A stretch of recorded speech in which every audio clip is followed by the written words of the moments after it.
Thursday, February 21st, 2019. Which stands, one nation, under God, indivisible, with liberty and justice for all. Please remain standing for a prayer from Judge Bev McGookie, please.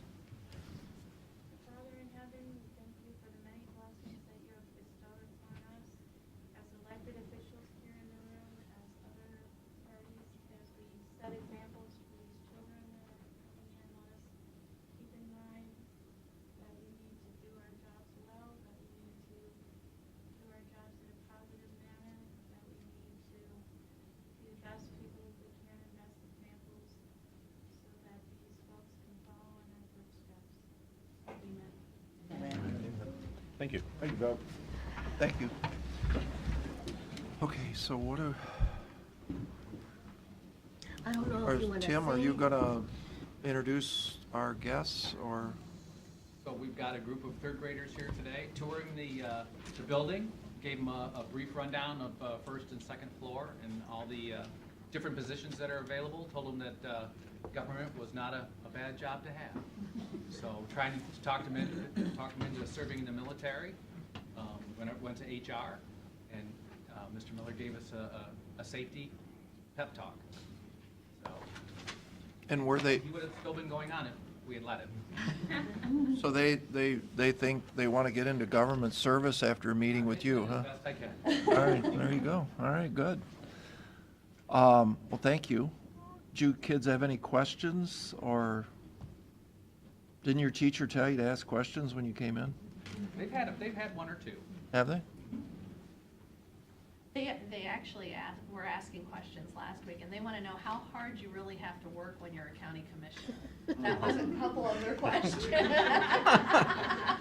Well, most days it's not quite as eventful as it is today.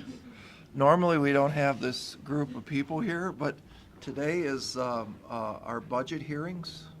And so our job as county commissioners is to try and figure out how all these categories of different people, it's 50-some different things, and we have a X number of dollars to spend, and our job is to figure out how to spend that as appropriately as possible and figure out who gets what and when and where. So today's not the best day to ask that question, whether it be a county commissioner. Your job is 24 hours a day, 365 days a year. I mean, you don't stop being commissioner until you retire or lose an election. Somebody retire, the voters retire you. Retire you. You're on the job all the time. Yeah, I think that's fair. Technically. Yeah, I was out last night with Dateline NBC at 9 o'clock, bringing them into the sheriff's office to do a film shoot out there. So, yeah, it's whenever they call, you got to go do something, I suppose. Well, thanks for coming in. And if you guys don't want to stay for this, right? Or do you? I think they're going to say just for a few Just minutes, for a little watch as bit? an action, but they're going to be leaving at 9:45. Okay. Yeah, because we'll be here till probably 4 o'clock, 5 o'clock this afternoon. Time we get to our auditor, who's last. Do you want to do public comment? Is there public There may comment? be some public comment. Is there anyone here, public comment? Yes, ma'am. Yeah, come on up. We'll do you first. All right, my name is Tammy Slaughterbeck. I'm a Groton Township, Erie County person. I was here last week. I just wanted to say in regards to, I had said last week that I did not get a letter. I still don't remember the letter. Matt from Apex was nice enough to give me the letter. I thought it was like way back last spring or last winter when we were having trouble with some of our mail. It is dated October 25th, so I'm going to assume that it came at the end of October, early November. The only thing I question, I did go around and ask some of my neighbors, did you see this? They said no. And like I said, you never know.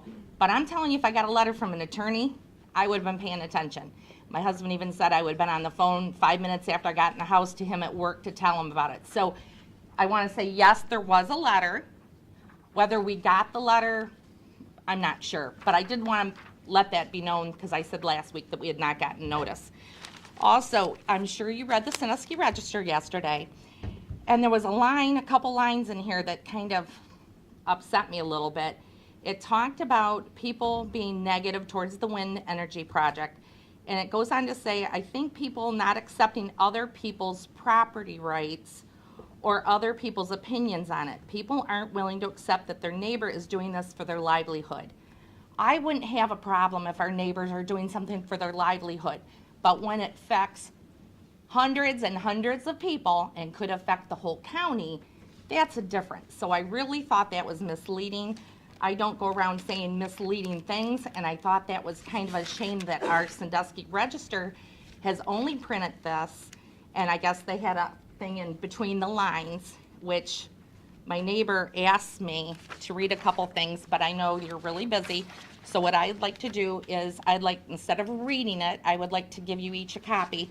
And then he only gave me one copy, but I did not see this between the lines. He did. He was so fired up when he called me, and he said he could not come today because of a family medical issue. And so he asked me to read this. So if I left it with you, could you make copies and just at least read? Like I said, normally I'd take the time to read it, but I see you're really busy, so. I don't think the students do. Well, here, you each get a copy, and then I'll give you one, and I'll give you the Thank one you. that you can make a copy of. So for the students, what she's referring to is there is a windmill project that's proposed for Huron and Erie counties. And we're having a special commissioner meeting next Tuesday evening in Bellevue to basically hear both sides of the topic. And I know Apex, the developers here, and they are to present their side. I know that the last time you were here, we had asked you to make sure that you had agreed with the auditor on what the proposed revenue would be for the schools and for the county. And I thought I think you did it with Huron County, but not Erie County. Did I understand that correctly? I'm working with Britt on that right now. Okay. We've got year one numbers and we're working on communication rate, and that way we'll have the cumulative across the project life. For Tuesday evening. That's the plan. Yeah. Okay. Whatever it takes, we'll get it for you. Yeah. You might want to come out Tuesday evening. Plan on being there. Okay. Yeah, because I think that's what you'd ask that question too, is Correct. the difference between a pilot program and the regular program. I actually get it, because I've been going to the Huron County Commissioner, and I'm not in Huron County, but I was going to expand what I knew, listen to people, find out information, because a few months ago, I would have been for it. My daughter went to school for environmental science. We're a green family. We try to do less, footprint on things. I'm not sure how these turbines, as big as they are gonna, they're not gonna be small on the footprint. But my biggest thing when they make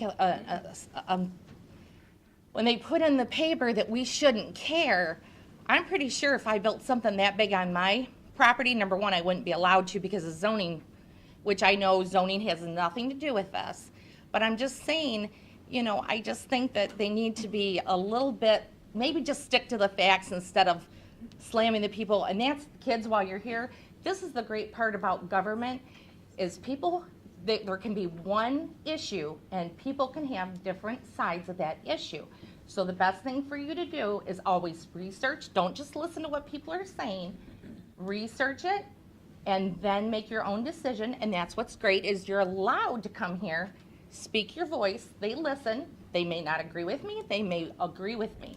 But that's what government's about. So, like I said, the newspaper article, when she said we shouldn't care what our neighbors are doing, I'm thinking, yeah, we should, because it impacts us too. So, thank you. Yes, we'll be there on Tuesday, and I do appreciate it. Thank you. Thank you. Yeah, come on up.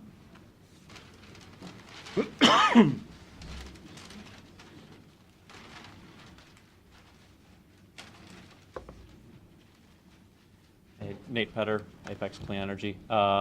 So the first thing I kind of want to talk about and I guess really ask the commissioners is the meeting on Tuesday, I just kind of want to understand the format you're planning and what you're expecting from us. And it sounded like you were saying that you would want a presentation from us. Wasn't sure if that would be 5 minutes, 10 minutes, if you'd want that to be 3 minutes of public comment. Well, I mean, I think we want to run it as just a regular commission meeting. So it'll be similar to this format. And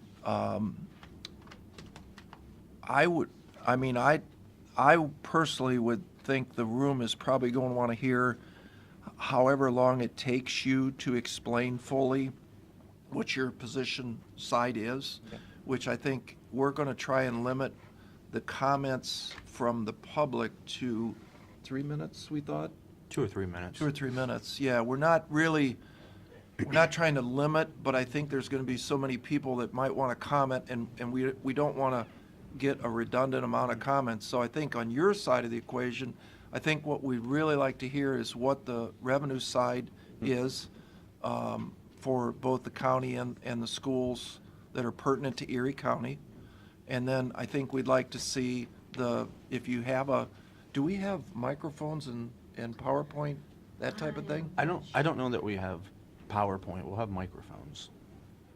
I mean, do you have a presentation that is like, We can put one together. The one thing that, and I'm happy to go in and discuss details about the project as well as the pilot, but, the one thing that I want to make sure we do in that meeting and today is, there is a difference between voting on the project and the pilot. And you could be against the project and still vote for the pilot, because the Ohio Power Siting Board, at the end of the day, is the one that is permitting and approving or denying the project itself. Have And you so- guys submitted the pilot to DAS? Yeah, we submitted it, and my understanding is DIS put it in the mail to the counties a couple days ago, and so We haven't gotten it, though? We have not. Okay, I'm guessing it will be showing up okay, probably before Tuesday. okay. well, I think you had said the last time you were here is that your plan is to build the project with or without the pilot. Yep. And really, the Ohio Siting Board is the controlling interest in this decision. Yep.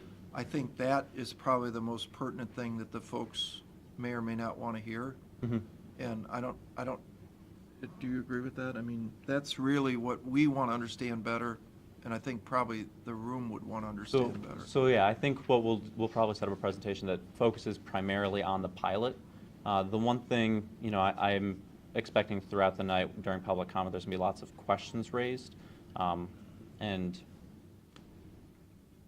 I know you folks aren't 100% versed in all of the details on the project, because it's a wide-ranging project. So I guess I want to understand, is it something where you'd want us to then, after all the public comment, have another 5 or 10 minutes to respond to, the repeated questions? Yeah, I think that would be fair. We're not going to be doing a question and answer. We're purely soliciting Yeah. feedback. So there won't be, when you come here, we engage with you because Yeah. typically nobody's here and we can do it, but I think few that room's people going to be, you might not believe me today, but typically, but that room, we'll be there until 3 days later if we engage. Yep. So we're just purely soliciting feedback from the community. Certainly welcome a presentation from you if it's 10 or 15 minutes long at the beginning, and would certainly give you time as rebuttal at the end. I think that would be fair. Okay.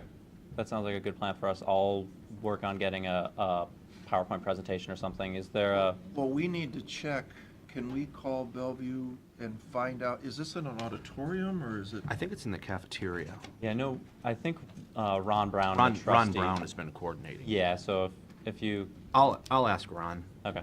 I told him I didn't think we needed that, but If that's something that you'd want us to have, that's something we can put together. and there has been questions about whether people can put things up, and I've told people no. I don't want a bunch of easels around the room that the commission meeting is in. If somebody wants to work out a deal with Bellevue in another room, I'm fine with that, but I don't think we need to be advocating on the side of the room. Okay. So, but yeah, I'll work on getting you a computer,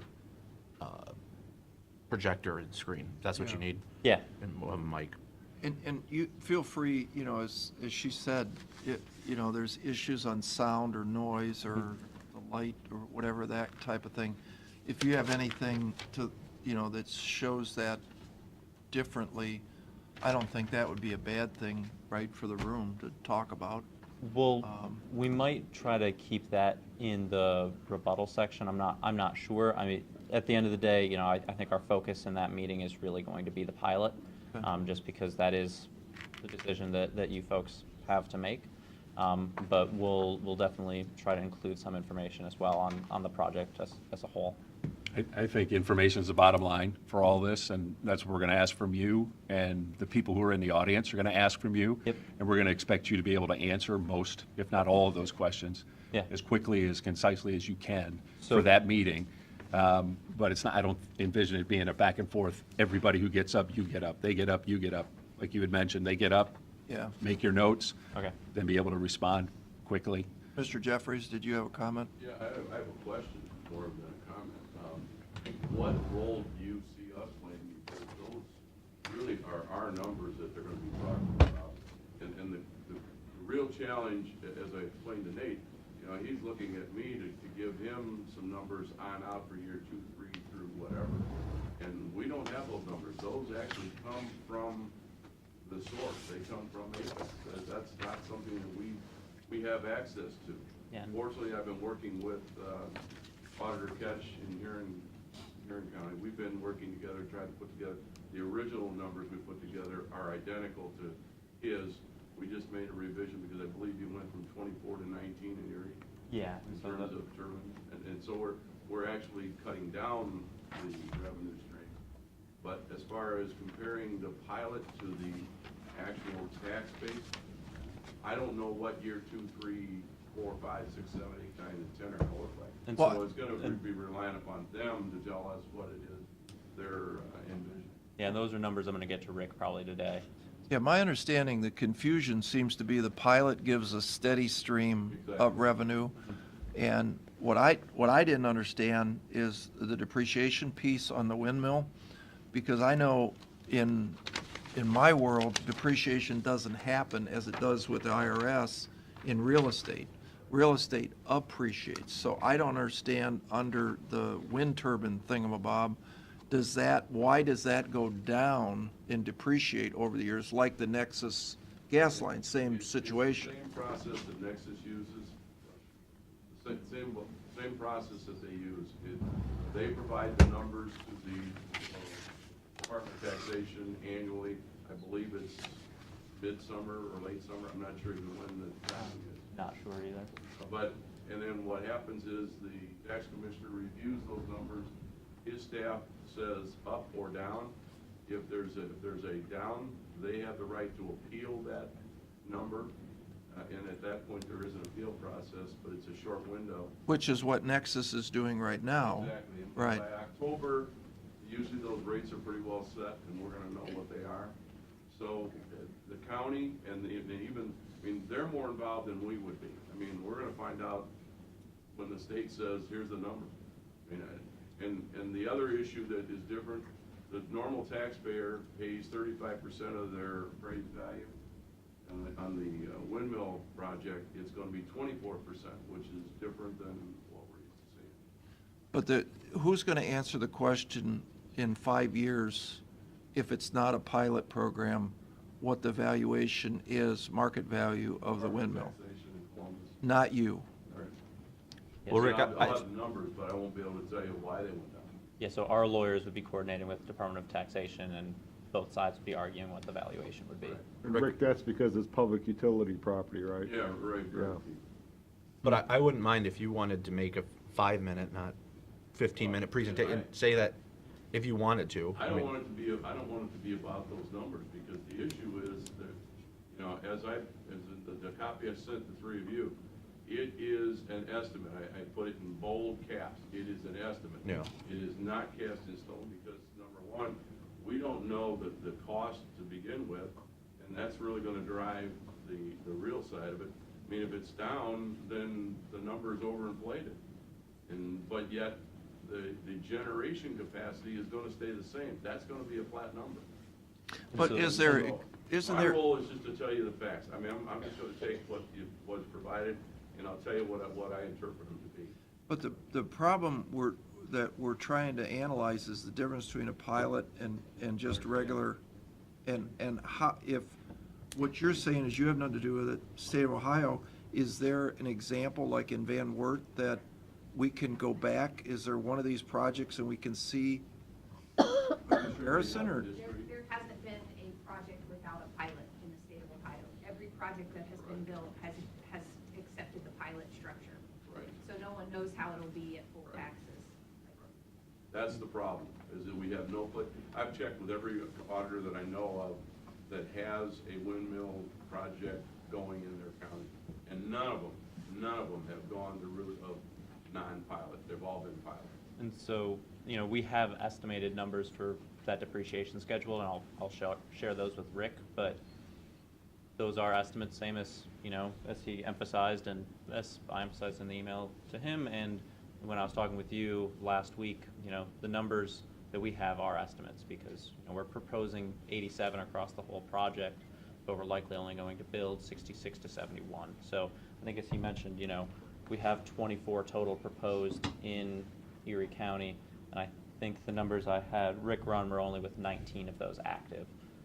And so, you know, we tried to take that into account, and, you know, we used our best guess, but it depends on what turbine model is chosen. It depends on what we find during our geotechnical analysis. It depends on, you know, the permitting that we go through, whether some of those locations are permitted or not permitted. And so it's everyone's best guess right now, and that's kind of all we can do.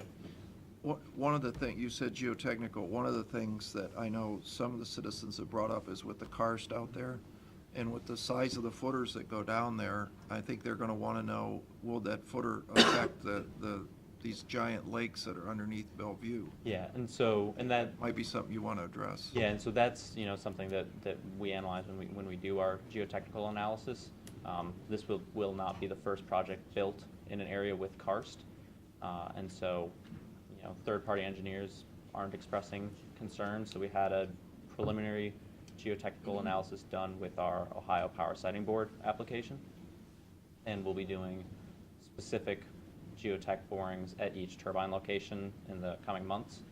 And so we'll have more information then, but, you know, this is not an issue that the industry has not seen before, and we have not seen any negative repercussions from building in karst areas.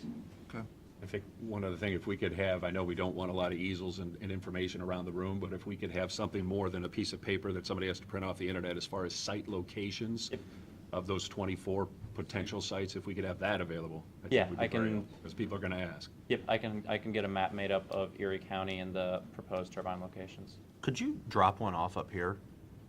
I believe I emailed one We've to you. got an email on And I both. printed it off. It's, Do we have a big one? no, it's Yeah, hard to read. we've got a real little one. Okay, But does the little one have all the specific dots on it? Yep. It Yeah. does. Yeah. But you're gonna have barely read the Why road don't names. you get it to I us? printed 11 by And 17, I guess. we'll print a big one on our What I can do is I can print out a bunch of copies of big ones, and then I can leave one or two here, so that way Okay. you guys can have That's a one. good idea. That'd be- We can print them. Right. Just print that with Mr. King. Yeah. Okay. Okay. All right, Just, thank, and then we'll put it up so that way no one's accusing, because I told no one else they could, so. Yeah, well, and I'll just give it to you. So then, so plan on like 10 minutes up front, 10 minutes on the back end, and then public comment throughout. That'd be, yeah, that's fine. yeah, 10:15 is fine. Okay. I think they're gonna wanna hear from you probably more than anybody else, would be my guess. They hear from me a lot, so. You have any other questions No, for sir. me? No, sir, thank you. Cool, thank you. Thanks. All right, Ed, Pete. oh, you have something? I think Something very small. I'm sorry, go ahead. the students are leaving. Go ahead. All right, you should have had in your boxes the latest update on our sales tax revenue. Okay. We'll be collecting in February from November of last year. As you know, I told you for the first month, it was very flat. This past month, historically, almost a 5% increase. Again, I have a year-to-date number. Again, that's on that formula is assuming that the revenues come in the same every single month, which we know isn't true. So I used another calculation, where basically it says we're about 0.3 above, say, our budget. In actual, again, we did a 1% increase, so, and 2 months out of the year, kind of hard to tell. So you're projected 1%. 1%. Carolyn, you have that one. Oh, Okay. Thank you. Sir? Ready? Mr. Shonigo, just real quick before you get into that, I said, on the meeting Tuesday, you're gonna run that as a regular commission meeting, special meeting. special meeting. I'll look into if there's any concerns about, public comment, limiting, so forth, if there's any guidelines on that issue. I think what we're gonna need to do is pass rules. Yeah, I think. And at the beginning of the I'll meeting, find out about we'll present the way rules you and then wanna pass do the that, rules. Because Yeah. you need to be consistent. Yeah. Whatever it is that you wanna do. Okay. You mean as far as giving them more than 3 minutes? I think I they're don't think that's a problem. they're I a think- presenter, right? Yeah, I think you can do that, but I think, I'll find out what the guidelines are on limiting, because usually it's not an issue, but Okay. in this particular case. Yeah. There's some guidelines on open meetings doing Yeah, I know. I'm a little squeamish about doing 3 minutes, because if what if they want to talk 15? You gotta tell them to be quiet? Yeah, that's what the chairman has to do. That's why you have that. that You wanna gavel. do it up front. You Huh? want everybody to know it up front. Yeah, what the- I mean, I what it think is that I you think wanna we do. actually have rules right now, and I think it is 3 minutes. But, I'll you just know, look and see there's some guidelines. It's not Maybe the we want first to think time. about 5 minutes? you're gonna be there a very long time. And time for the, I'm not talking. you do it that way? Yeah. 3 minutes, you think's enough? Steve reads, how long does it take you to read the news? Might have people to sign up. And not How very long long. you got? You might want people to sign up. at Like the beginning, 90 seconds. some, you know, Yeah, he limit reads the whole it. news in 90 seconds. I'll get you something on it. Okay, thanks. All right, so Ed, or who's doing first? Did you guys all agree on? I think, if there's people who want to volunteer to go first, I think that's fine. Yeah. Volunteers? Come on down.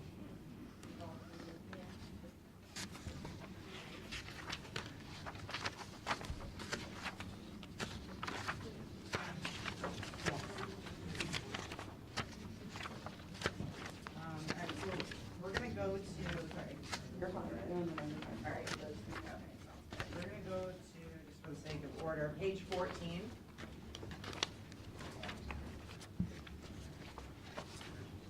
And I don't know if we wanna go through the top portion, but really what we're looking at today is the alternate A section.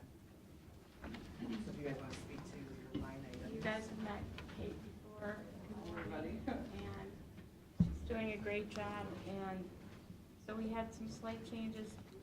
We were requested to itemize line by line and explain, and you should have had that email.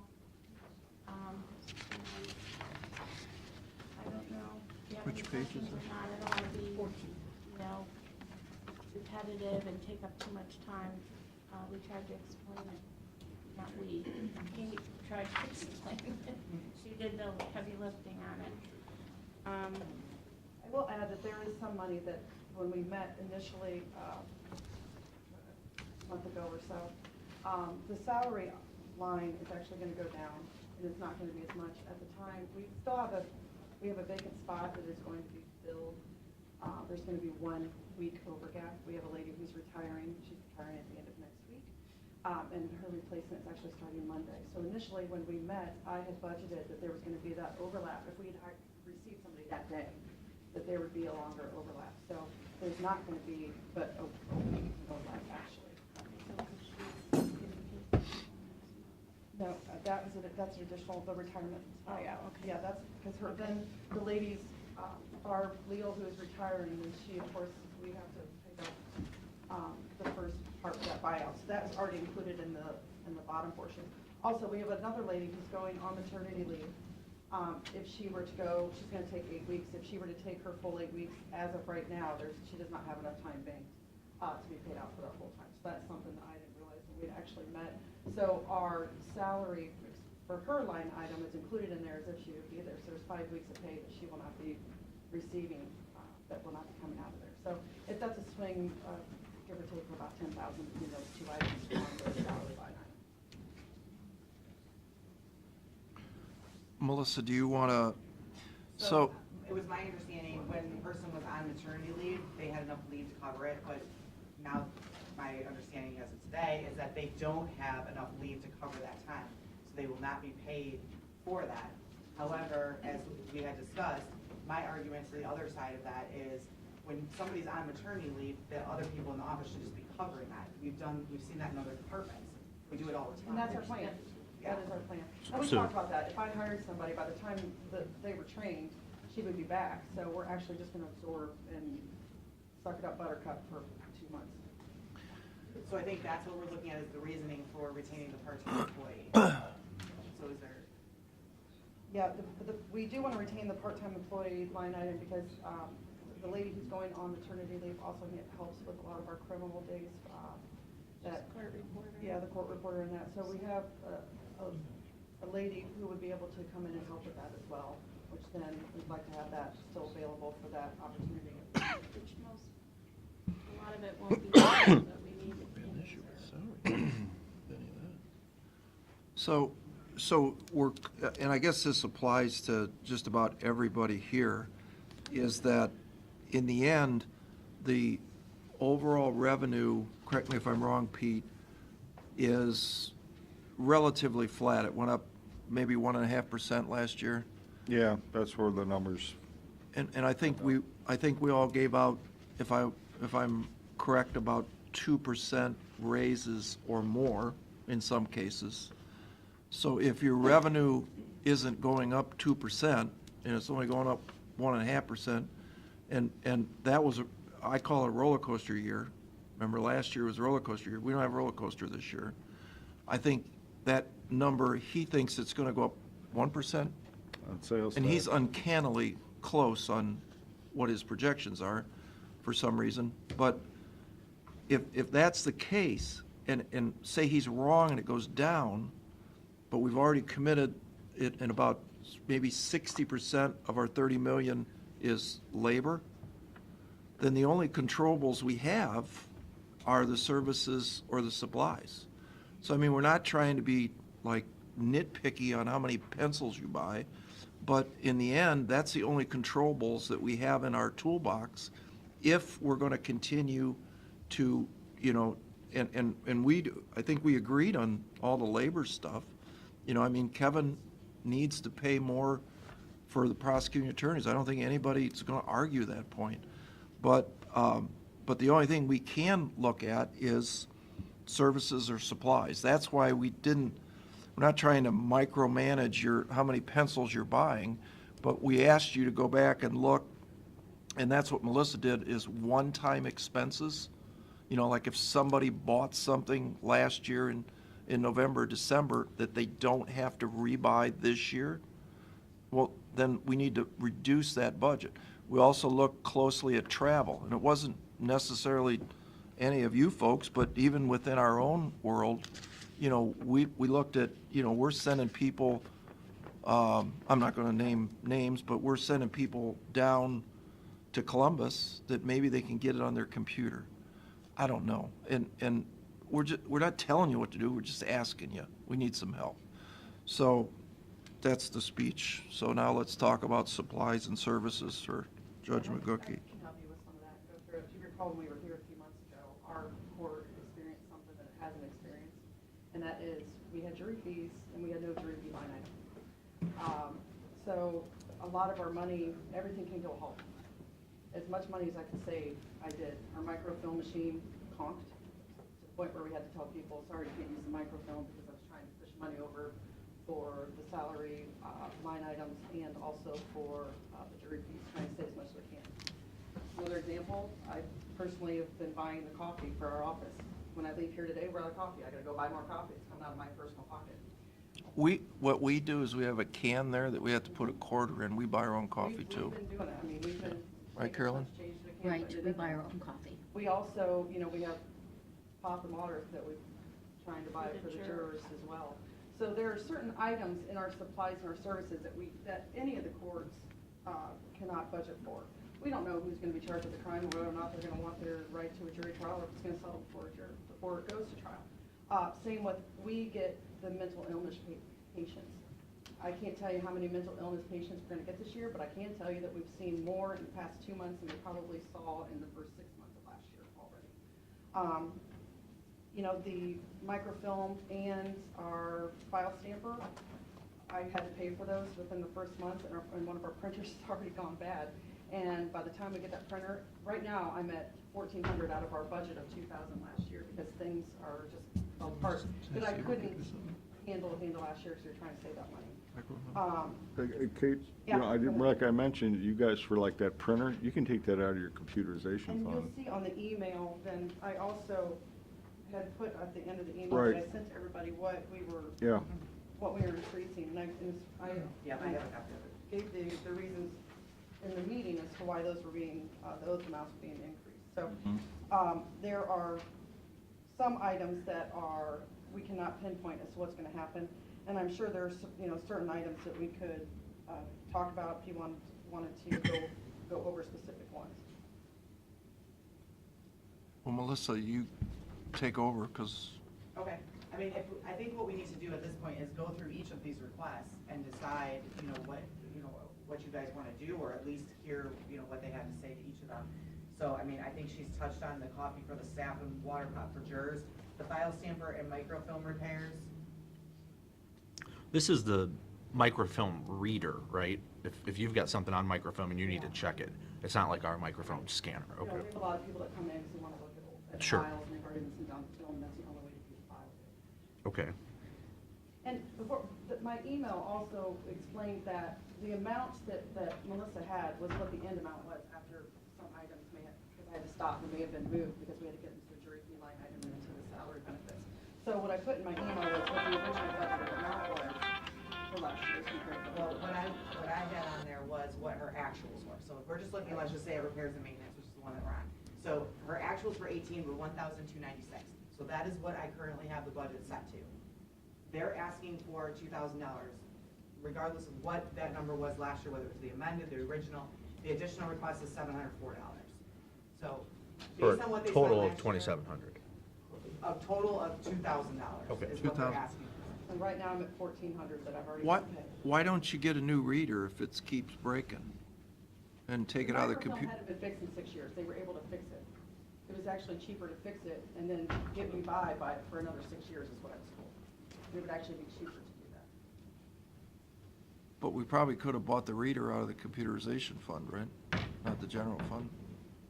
Our computerization fund, so here's the other thing, this is why I've asked for about 26,000 out of that, our computerization fund. Our Hinchins program that we are required to use for our docketing is antiquated to say the least. I talked to Hinchins, it's a 3-year program. I can apply for grants for the 2nd year and the 3rd year, which I'm in the process of trying to get so that we don't have to take it out of the computerization fund. But in order to get the updates that are necessary for us so that we're not missing deadlines because there's not tickles for certain items in that program, and to get us to where we can actually be more efficient on these files is going to be about $21,000 for this year. And then I'm going to apply for grants so that we don't have to do that for the next 2 years. So I'm hesitant too on the computerization fund because I know I'm already going to be using more than 50% of that this year. But that's a program, you said, that's not hardware. Is that what you're saying on this $26,000? For the Hinchins? Yeah, Okay, it's, the computerization fund is for the hardware, correct? And That's for all, anything. Can you buy software Anything, on it? yeah, sure. Oh, okay, I didn't know. Yeah. and then there are a couple other items like this Court Smart that we need to have on our criminal bailiff's computer, which is there. I'm going to be receiving a bill. That's for an additional $1,000, which I'm going to take out of the computerization fund instead of another one of the line items. So I'm already trying to do what I can within those, but I don't want to wipe it out because what if we have something that happens that I still need something out of that computerization fund as well? So why, is this new that you're doing? The Hinchins? Yeah. No, we're just one of 3 counties in the state that hasn't updated their systems, is what I found out. And it's only in probate? It's the probate computer system that. I've never is heard used. that name before, Henshin. You- They're a county court County too. court uses them too. Does it? I never heard that. I think, what we need to decide though is the additional request, or you guys need to decide, the additional request of the 704 is what's on the table at this point. Well, I think what we're doing today is trying to figure out from the horse's mouth Yes, what the whole that's- story is, and then we'll make decisions, because we still have, Yeah. I mean, if we paid for everything, we have a $1.4 million problem. So we're gonna listen to everybody today and try to put the puzzle together over the coming weeks. So we just wanna make sure we have the full story, because we know you guys don't know how to run the court, so that's why I appreciate you coming out and Yeah. filling us in. And to be clear, the 1.4, I don't know if you guys have this long sheet, but that's the wrong way. We're short. So something's got to give here, because we don't have $1.4 million, so. And that, but also keep in mind our past record of giving back 160,000 in the last 5 years that we didn't use, and that's the way we have it, so. For whatever it's worth. Thank you. Well, that was, remember, the third judgeship was free. I think I read that in the paper, right? That was me saying that. Didn't seem too free to me, but, all right, thank you. All right, thanks. Did we didn't talk about the investigator budget? You know, hey, Bev, what about the investigator budget? I'm sorry, the 17,000. What is that about? The court investigator, we have a court investigator that goes out and it's not an employee, it's a contract job that every guardianship case, when somebody files for guardianship, either an elderly or anybody under 18 that's developmentally disabled or whatever, they have to be served with their copy of their rights. The investigator has to go out and write a report to the judge. Here's all the information. It's by statute. But why is it up $17,000? Well, it's not just that. We're seeing an increase in the need on our files. Not every file needs it, but we're seeing now an increase in the files that's needed by the court investigator, number one. Number two, we also, we've been giving money to Catholic Charities out of that because they do work for us as well. They increased their budget by 1,000. However, I am looking into it because I want to know before we pay anything this year, what we're getting a bang for our buck out of that. So while the judge was gone this past week, I did get a list from Catholic Charities on all of their files that they have everywhere and whether it's coming out of a mental health board budget.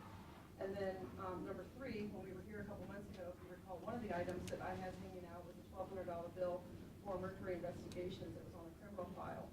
And you would approve me to be able to keep that and not move that line item because I still needed it there, but the money wasn't able to go out before the end of last year. The money rolled back, and I had to pay that at the end of the year.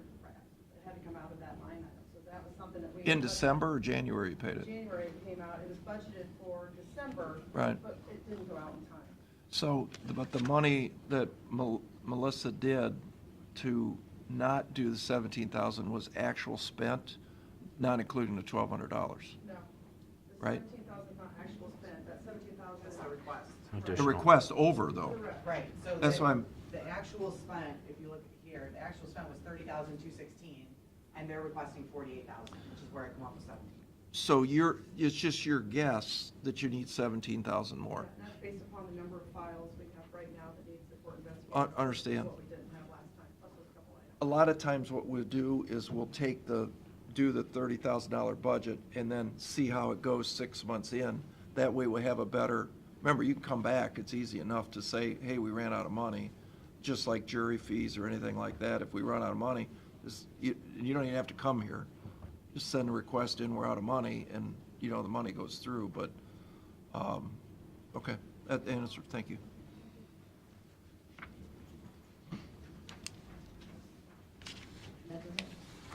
Lou's up. First come, first served. Good morning, everyone.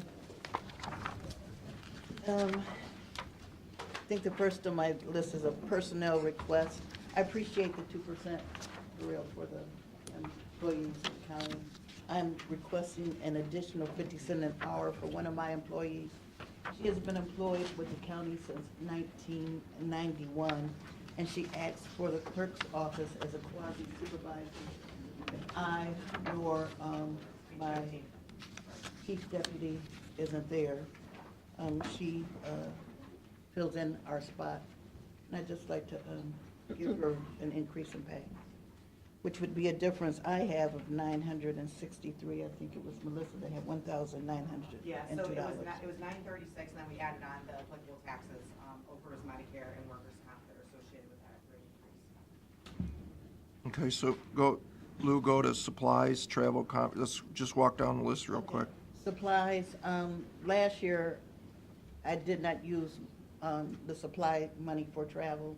My husband was diagnosed with cancer. My son was deemed legally blind. Both had to have surgeries. And so my primary concern was daily work and home, my family. And so I'm asking for an increase in travel because I will be going to monthly meetings in Columbus. I am currently the co-chair of District 7 and just returned from legislative reception last night. And so I'm just asking you to take a look at that for an increase, please. You wanna talk on the travel? Office supplies. Hey, Lou, I'm on sorry. those meetings, do they cost money? No, our dues are free. What it costs is just our meals and the hotel stay. Can't you not stay overnight? Pardon? Can you not stay overnight? That's what we're trying to limit. We It's don't- 2 hours back and forth. No, I can't do that. Yeah, that's the problem. We're trying to eliminate these trips down to Columbus by, not just you, by everybody. So we just For me, can't. it just wouldn't be feasible. I don't see well at night, even with glasses. And then I would have to get up extremely early in the morning, which isn't bad, but I would still be driving in the dark. It's not good for me. I would prefer to stay overnight.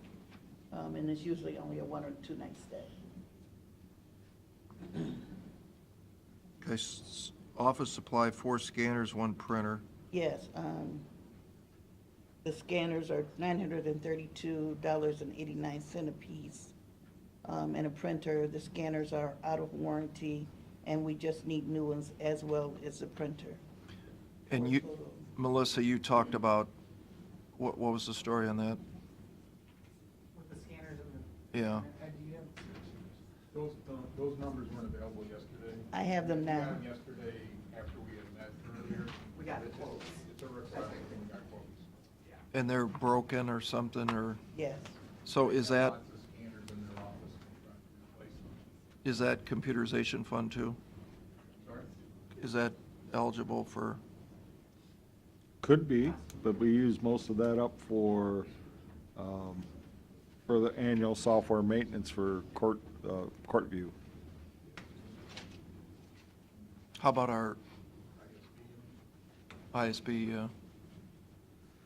I mean, we try to do ISB just primarily for, your PCs, not the peripheral equipment. I mean, we could,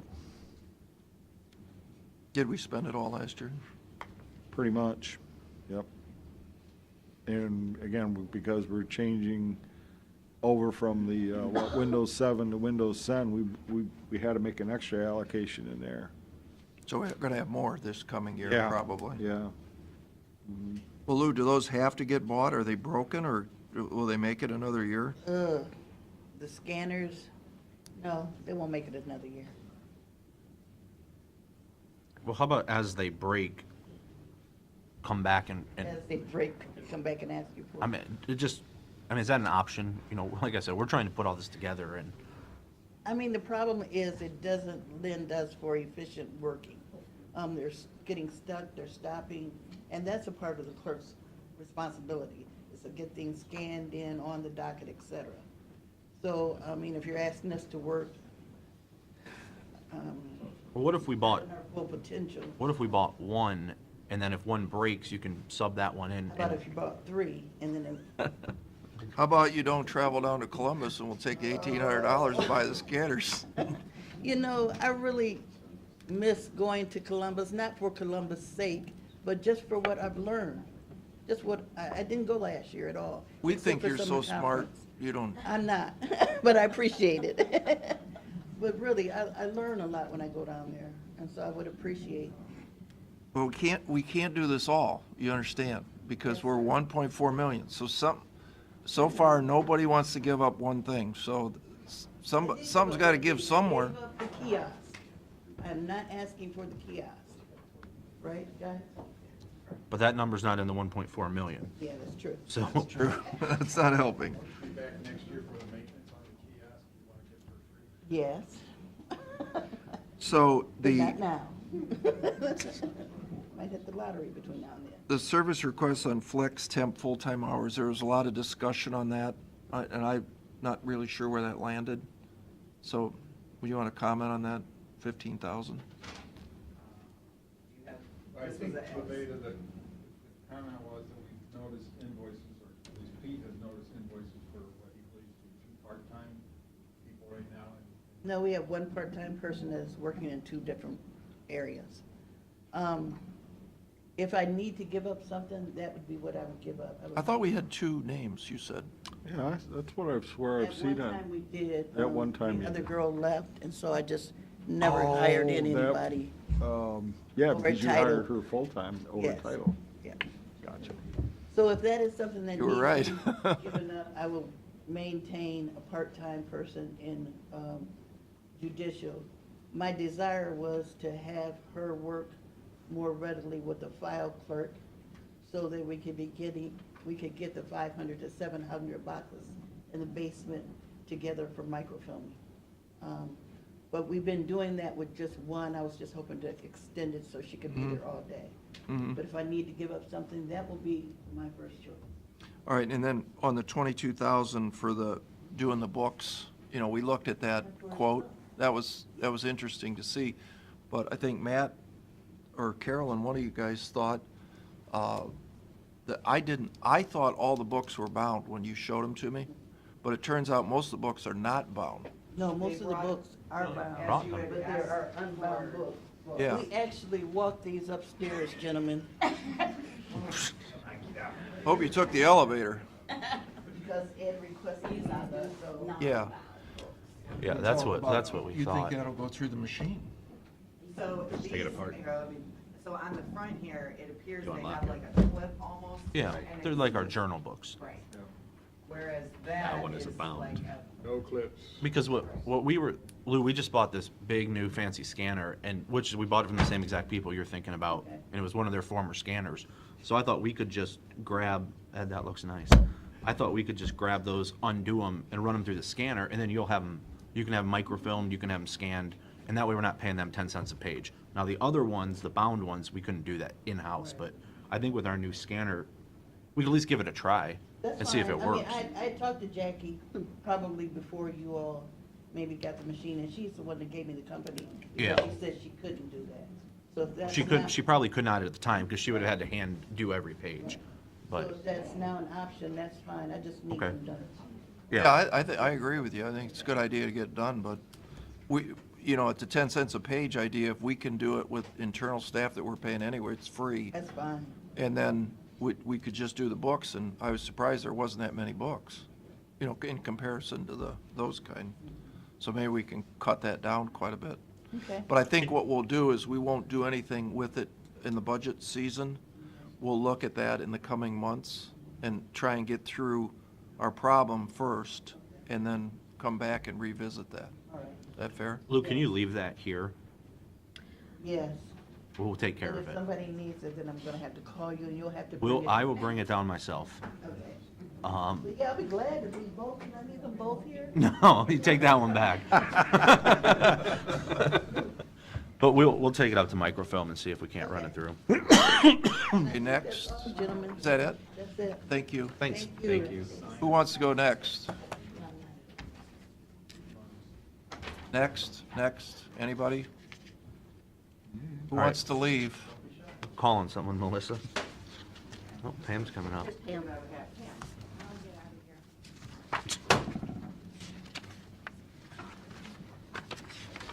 Ed has a handout for Pam, Ed and I had a miscommunication on the page, so no issues.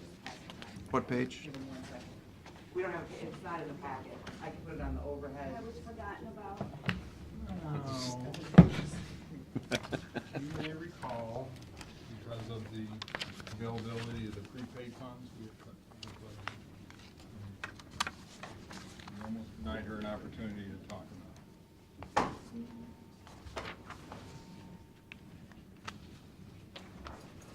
Okay. Okay, Are you ready? you ready? I only have a problem with one line, and that is my, oh, you don't have it up, do you, the individual?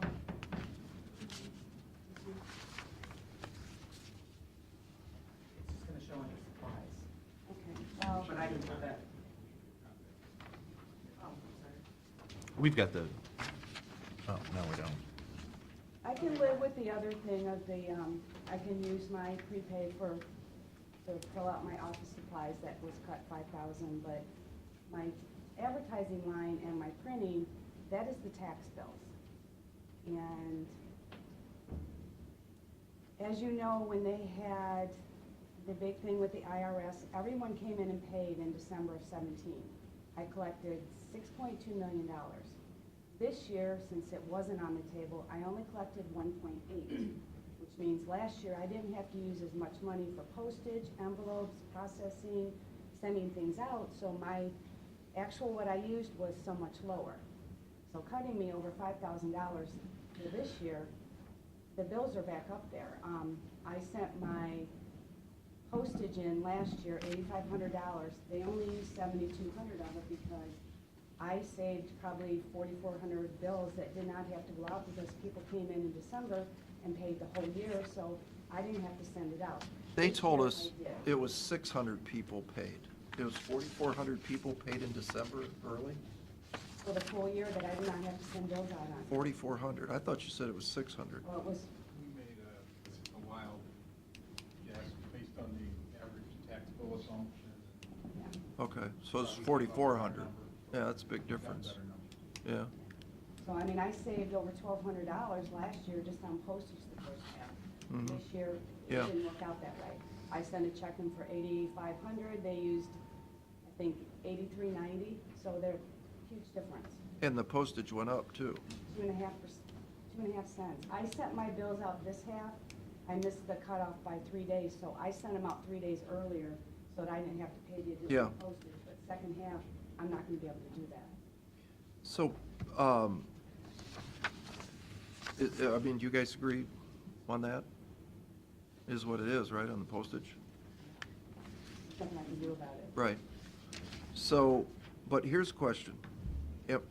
Do we have 297,000 in the DTAC, or do we have 411,000 balance? Because I see under alternate A, 411, and I see ending balance. At year end, they were at 350. And I right see. now it's projected that it will hit over 400.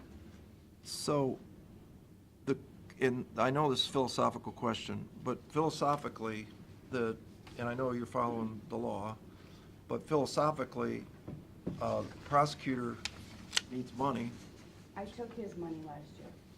right, but he needs more money. And he has nothing left in And I DRETAC. realize that, but you have to realize in 2016, Kevin paid for half of all the foreclosures. I paid the other half for all the bills. He came to me, they didn't have enough money, so then we went 70-30. Well, then in September of 17, he had no money, so I took over 100% of it. So I now pay 100% of the bills, and when the money comes in for the settlement, Kevin gets 50%, I get 50%. So I'm giving him the money, and I'm not charging him for any of the bills anymore. And you have to realize, too, that back in 14, when I started, we were at $10.9 million in delinquent, 7,000 parcels. And now, when I ran it yesterday, we have 1,468 parcels delinquent, and it's 2.2. So those big foreclosures out there anymore to get are gone. So the money's not gonna come in like they did. And Right. we did have a windfall from Leda last year, where she cleaned up everything that was still in the Barb Johnson era, that they had money sitting there, and we received $44,000 extra in the delinquent that will not be this year. Judge? We're not charging either. Like, right? We're not charging, Filing oh. Yeah. Well, then, what you're saying, Pam, is the reason it went from 347, because according to their numbers, it went up $60,000 into the piggy bank. The reason is there was a $44,000 windfall? Levita Okay. cleaned up everything that was old, that was sitting there, that we had deposits. Yeah, Some were clear back to. the $10 or the money that didn't get Actually, it returned. was the money that we had put down. When I file, if we can't get service, I have to give Levita a $500 service fee to start it. So on every case that we have, I have to do that. Plus, I have to do a title search, PJR, which is $255. All that money was sitting there that they had no idea what to do with, and it's been there, Gary, how long? I mean, some of them were 15, 16 years old. Yeah, And forever. she cleaned everything up, it went through the courts, Ty signed it, and they distributed all the money.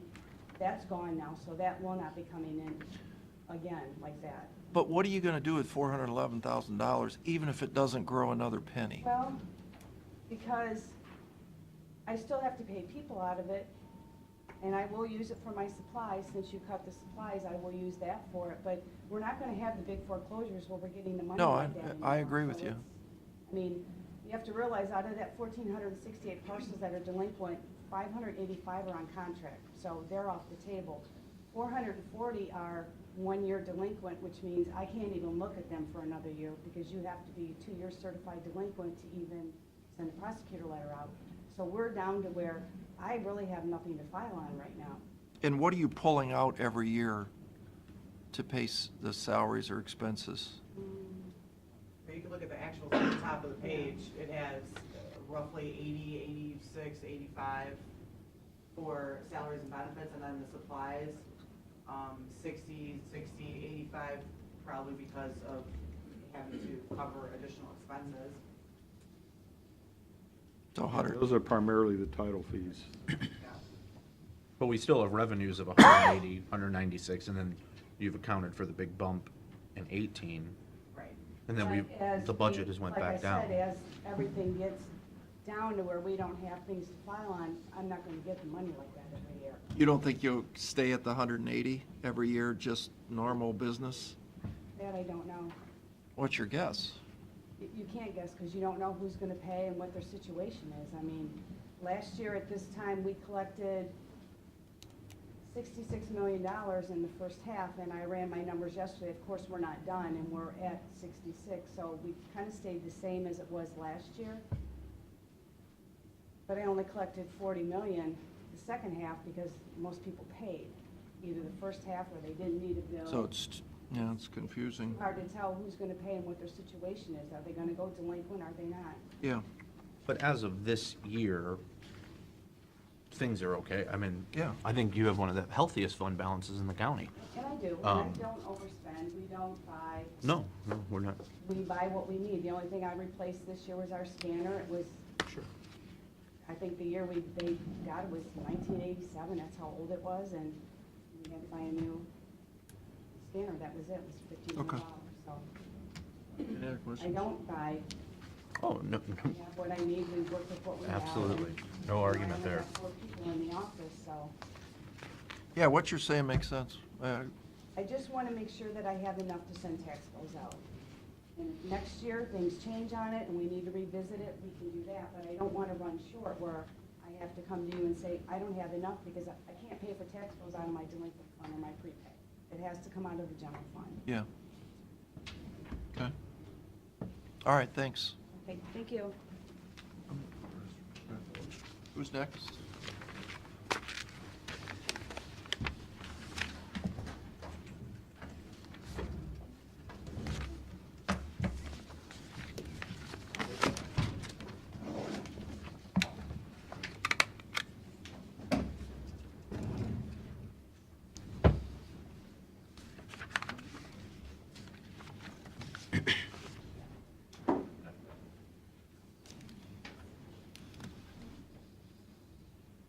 They're conferring.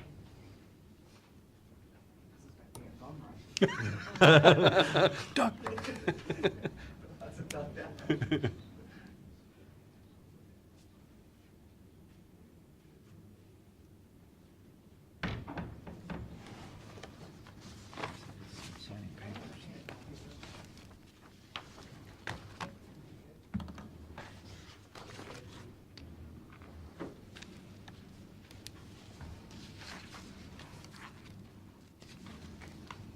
Kevin, did you want to come up?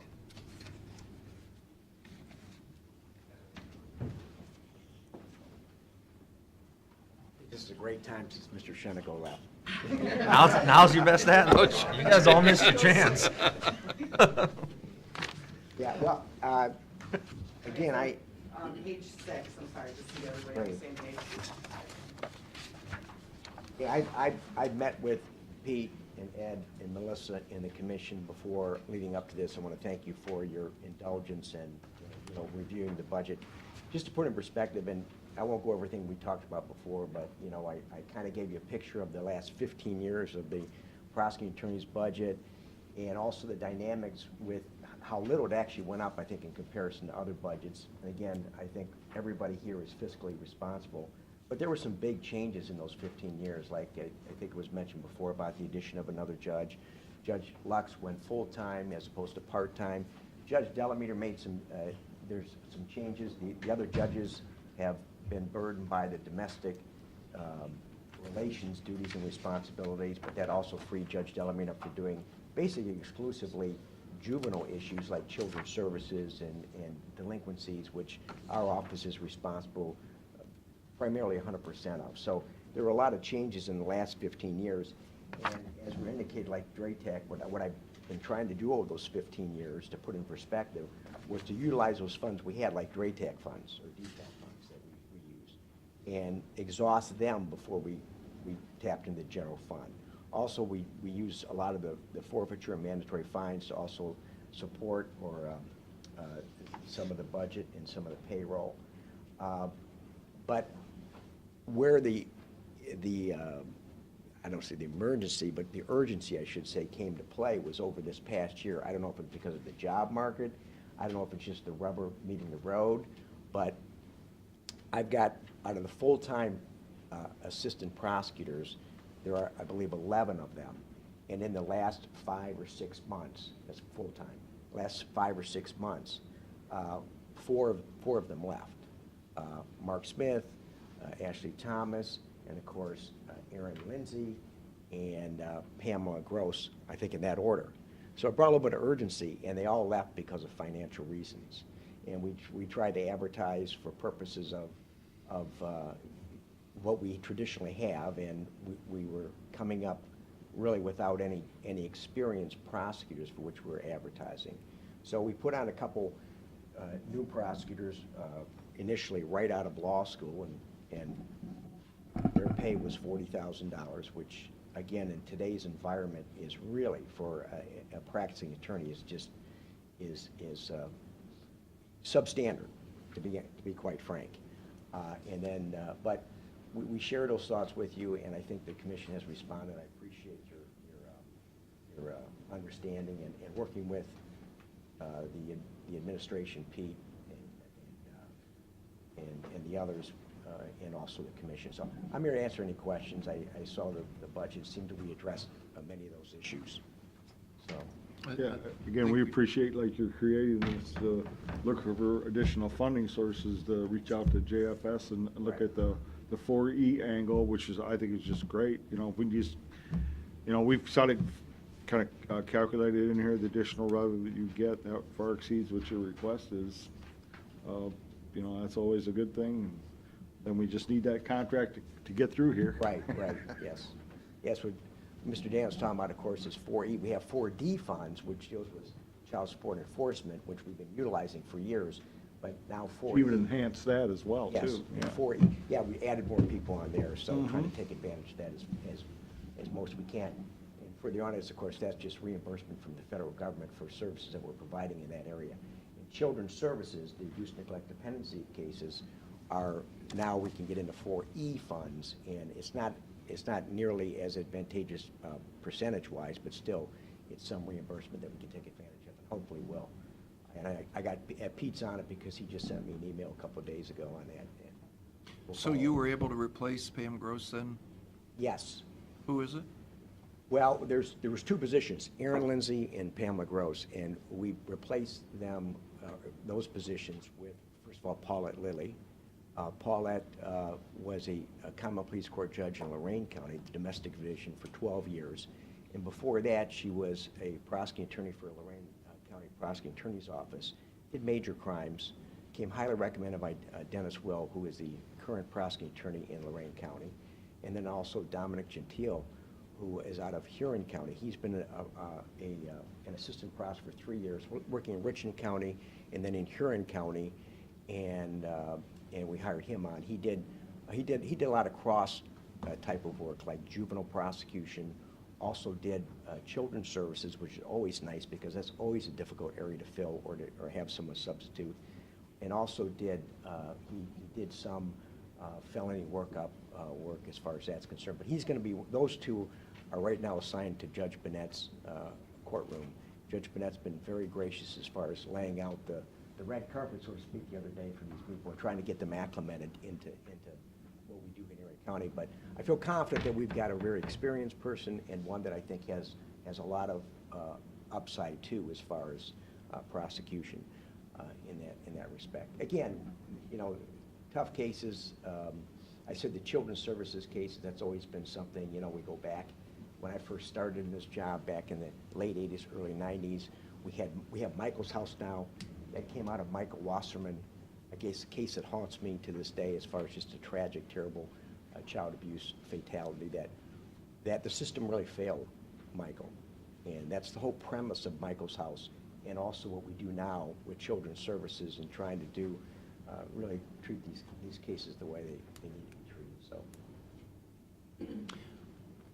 Well, you know, you came to us and, as you pointed out, your budget has remained fairly flat for as long as I've been here. And it really has, other than the normal raises and health insurance that's went up through the years. But no, we're glad we could figure out a solution for it. All right. Well, thanks a lot. Appreciate it. All right, thanks.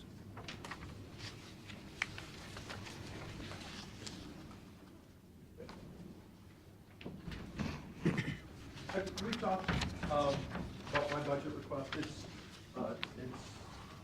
similar to Kevin's situation, is that Page 22. we are looking to get parity for pay for public defenders, or that with prosecutors. Kevin mentioned that he hired someone new out of law school and they're getting $40,000. I have an attorney with 2 years' experience walking in the door who's been here for a year now, and he gets $42,000. You know, the other interesting thing that, you know, Kevin mentioned is he's pulled money out of the 4D and 4E to pay for the prosecutors who do the child support cases and children's services. We have to pay those out of general fund dollars. We don't have a second fund. So ours are all general fund dollars. When he did transfer one of his attorneys from general to the 4D, she got a $6 an hour raise. You know, I'm just looking for pay parity. I know that none of you took this job because you didn't want to be fair to people. The law requires that there be fairness in pay between prosecutors and public defenders. I've given you letters that detail specifically where we think that we are off for those. So we're asking for increases for the assistant public defenders. I did not ask for a single dollar increase for mine over and above the normal 2% that everybody got. I didn't ask for an increase for my investigator or for my administrators. We worked hard a couple of years ago to get their pay in parity with others. We accomplished that a couple of years ago, so the pay that we're getting them was just the percentage that everybody else in the county got. But where we're really off is for those assistant public defenders. And I don't want to be in the exact same position that Kevin has just gone through, which is people leaving, and I have to find new people. Clients become connected to their attorneys. They turn to them. They need to rely on them. And these attorneys actually save the county quite a bit of money because we're looking at, you know, keeping families together. We are trying to keep people in situations where they move forward and positive in their lives rather than just being locked up, which costs an enormous amount of money, as you know. People in the county jail, what that cost. And we also, I do want to remind you that for every dollar you spend in our budget, you get 45 cents back. from the state, whereas every dollar you spend out of his budget, you spend $1. So I detailed specifically where I think that the raises need to come for the specific attorneys, and we would ask you to consider that. So, Melissa, he brought up an interesting point. On the $59,217 that's on alternate A, is that the general fund cost, or is that the 42% cost? That's the gross. General fund, yep. No, that's the gross, not the Right. general fund. It's So the general and fund we would get state reimbursement. of 42% of that. Yes. So the $59,000 is really $35,000. Yes. There's the revenue. Okay, what is the actual number to the general fund? Shouldn't that be on alternate A, not, just so we could see what the, Yeah, we could. Yeah, I mean, we should at least list what it would be. Yeah, list it out, because it is truly a request, not that money would ever not come from the state, but when we're looking at it, we look at, okay, what's the cost? But yes, we can list that as a revenue offset, absolutely, on the sheet. But it is 42%, and that was confirmed by the auditor's office. for what that is. 42. Yeah, Right. right, right, absolutely. and then Pete, you had some on the, and I don't know that we should talk about it here, but there was a couple questions on the proposed increase as it related to the individual employees. And that maybe would be a point of discussion you guys could have at a later time. Absolutely. Okay, Okay. okay. All right, thanks, Jeff. Okay. That's a big thing.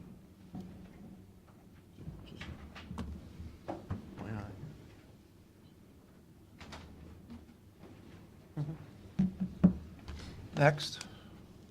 Anybody? Okay, well, we'll adjourn then. Rick, I think you're the only elected official left in the room. You want to come up? Everybody else quit. We wore them out.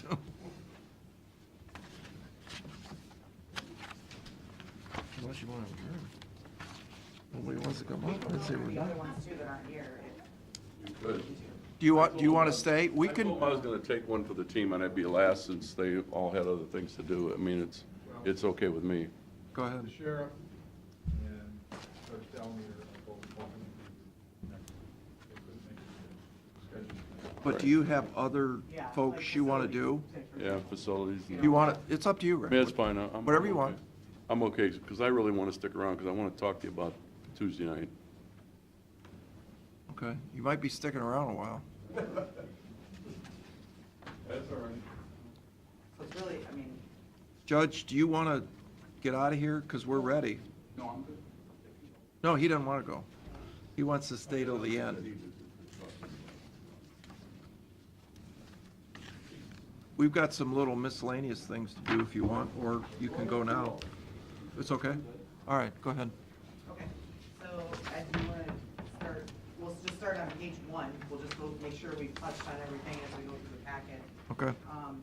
You have seen this before, however, keep in mind, the items that are in this packet are items that still have an outstanding request in the 3 columns on the long sheet, okay? So though you have seen them before, and they may be just, in this case, a personnel request that implies discussed in executive session, it's still there. So I don't know if there's any questions on HR, and we can move on from there. Well, I'm not sure I understand that we've talked about this at length now. Are they still showing up on the long sheet? Yes. Yeah. I mean, we really haven't officially scratched anything Right, off the long whatever sheet. has occurred in executive session, we are not aware of. So we are going off of the information that we know. Yeah, if there are anything that you're at the point where you want to eliminate. it Or might be approve easier to or do whatever, right. Maybe the eliminations, if there is a list of those, that you know they're not going to happen. Particularly like the non. Did we asked them to adjust their travel line. Did they do that? Looks like it's gone. It's not gone, it's just set to what their actuals, I believe, were, or what, I think we'll have to check. I thought we They wanted. reduced like maybe $600, if I had to take a guess. I thought we wanted them to go down more than that. I mean, their travel is pretty high compared to other I departments. mean, compared to what I call our group under the commissioners, which is, you know, the board, our administrative staff, again, you know, finance, IT, HR, microfilm, I mean, theirs is bigger than all the rest of ours combined. Okay, so this bottom line, Do I need to go out? might help a little bit, but not much. In 2017, they had $4,091. In 2018, they had $3,662.99. And so they're asking for $39.76, which is what we have in there currently. I thought you were, Now, that number, Pat, is based on, because we were also given this, which was her adjusted version, which reduced, she was just looking at the level of reduction that was there. I had the original version, which is that trainings and professional development. The trainings and professional development includes all the travel. So when they're looking at travel, they're including the cost of the conferences as well as hotel stays, whatnot, that go with that. but we took that out. I don't know if we've taken that out. Well, I thought, yeah, I thought that's what we said, wasn't it? That, For example, on this revised version, she has like the $12.98, say for Opelra. That's still there. The SHRM HR State It came down Conference, from that 1418, that's still Yeah. there. So they basically pulled some of their additional They pulled out requests. Leadership Erie County, which I think was originally under that. They pulled out the SERB annual training. They pulled out Fischel Haas, well, they dropped Fischel Haas annual legal update down, and the CCAO Winter Conference. It went from 800 to 125. Well, here's my concern is that they spent 3,600, and if you average out the travel line for everybody, every office, including the court, the family court, you know, big staffed offices, Sure. you're looking at an average of 3,100, and those 4 people are at, I mean, they're down this year to 36, but they had been around $1,000 per person. That just seems like a lot of travel out of an office. I think we need to keep looking at that line and chiseling that away. I mean, that's, You know, if the seems like a lot. If your directive is to then say, we want detail as to every dollar that's there, we could do that. I mean, I think we just have to figure out, is there something they have to go to? And what can we do online? What can we do by, you know, go driving an hour to Cleveland rather than 2 hours to Columbus? I mean, Well, just right And here, staying they overnight. have staying listed overnight. 1,300, 1,400, say almost 900, and then a little bit of change. So that's pretty much what, But are those things you have to go to? I mean, according to the, Apelra is an annual 3-day conference held in Columbus, which I believe they already attended for 2019, if I'm not mistaken. may have. The SHRM HR State Conference, that CEUs for 2 certified HR staff members includes hotel. I mean, she has her description in there. A copy of this was given to you guys by Nancy at the last meeting. You know, if you're not approving some of those, we can. Well, I just think we need to talk about how we can do this. I mean, you can get CEUs, as I told her, I'm a teacher, I can get CEUs online, Right. or I can get them by driving to Columbus. Right, Cheaper to get them online than it is to right. do all the associated travel. And And I- why would you want to drive to Columbus when you can get it online? Oh, well, and the same thing, you know, with the lawyers, you can go to Cleveland or Toledo and be back same day. Sure. You don't need to stay overnight, you don't need to go to a conference. And I think the point, we love our people getting all these initials behind their name, great idea. But at a certain point in time, we're paying for that. And then we have to pay them increased wages, and we have to, and in the end, you know, Mr. Pete here hasn't been to a conference in 22 years. Yeah. He's a pretty smart guy. Right. He keeps up on And I mean, what I he, can tell you, Ed and I don't go to any conferences. The only Right. one that I've even gone to was to assist HR for a workers' comp issue. That was- Right. That was it. well, they're going to a lot, they belong to a lot of different things, and if it's making HR, keeping us out of trouble, great, but I'm questioning, maybe they can do that at their computer on an online course and maybe learn the same things. Because we have to set the example, right? They should be setting the example for the rest of the county, that we can't afford to just keep driving around it's fun to go to this stuff, but, you know, sometimes it's expensive. So, and this isn't the cost, because now there's more payroll, Agreed, right? yes, absolutely. And explain to me the printing of the personnel policy again. Okay, so the printing of the personnel policy manual, at some point, the personnel policy manual was chosen to be in printed format. And originally, she had asked for the 1,300 to be placed into her budget, but the printing of that has already occurred. So what I did was, on the cover sheet, I backed that down to what the actual printing of that was, $1,015. So, is this for all the employees in Erie, like, I'm even not the sure how employees many under the are other elected included. officials? Do you remember how many we printed? I don't know. Rick, do you give your people a printed personnel policy? No, it's online. Right. That's mean, what I would There think. was a link that was distributed by HR to Yeah. that personnel policy. So the need for the print, I don't know. See, what we always had to do was, they gave you an electronic copy, and you had to verify you got an electronic copy. And Right. if you wanted to print it off on your own, Sure. I mean, let's figure out that and fix Well, that problem. It's done. I know, let's fix it for Okay, next year. right. Well, we won't. Well, we- well, I that's, we don't think do that- this every year. I mean, Can I make one Sure. comment? It's important that everybody gets this because we hold people to it and they can be fired for it and so forth. A lot of people that work for the county don't sit at computers. You know, we got people out in the But do they field. have email addresses? No, like for example, in microfilm, they only have one email address, or facilities. It's free to give them an email address. I doubt, a lot of people don't- Well, Do they have I'm just saying, the access? people that work, are driving trucks that are out in the field, Yeah. those are the kind of people that it's probably a good idea to give a Even hard if it's copy just- to when they're, and new hires and get them to sign. It's just important that they get it and they acknowledge it because we hold people to it. Oh, no argument there. Versus people that sit at a desk. Sure, I get that.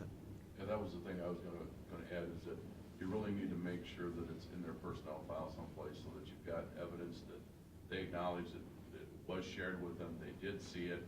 So when you refer to a section in that Sure.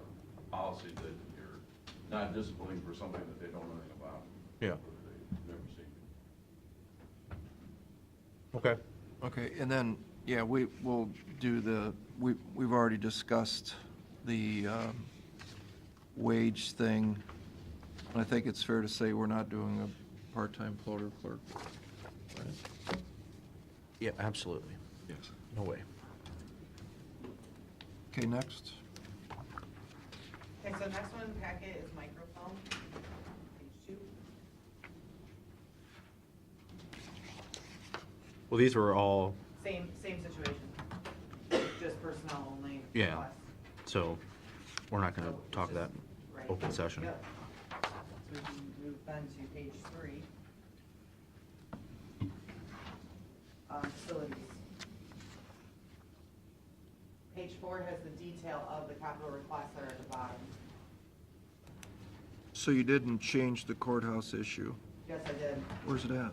Well, I have it at 150 at the top. well, 300 Roof total. repair and HVAC for a total of 300,000. Right, but that's not enough, as I told you. That was the number I was given, so if Right, it's I a know. higher number, then Right. we can put that in there, but that's the number I have. Well, I mean, my only comment, Pete, is, are we putting, I mean, we know we got the jail issue coming up on HVAC.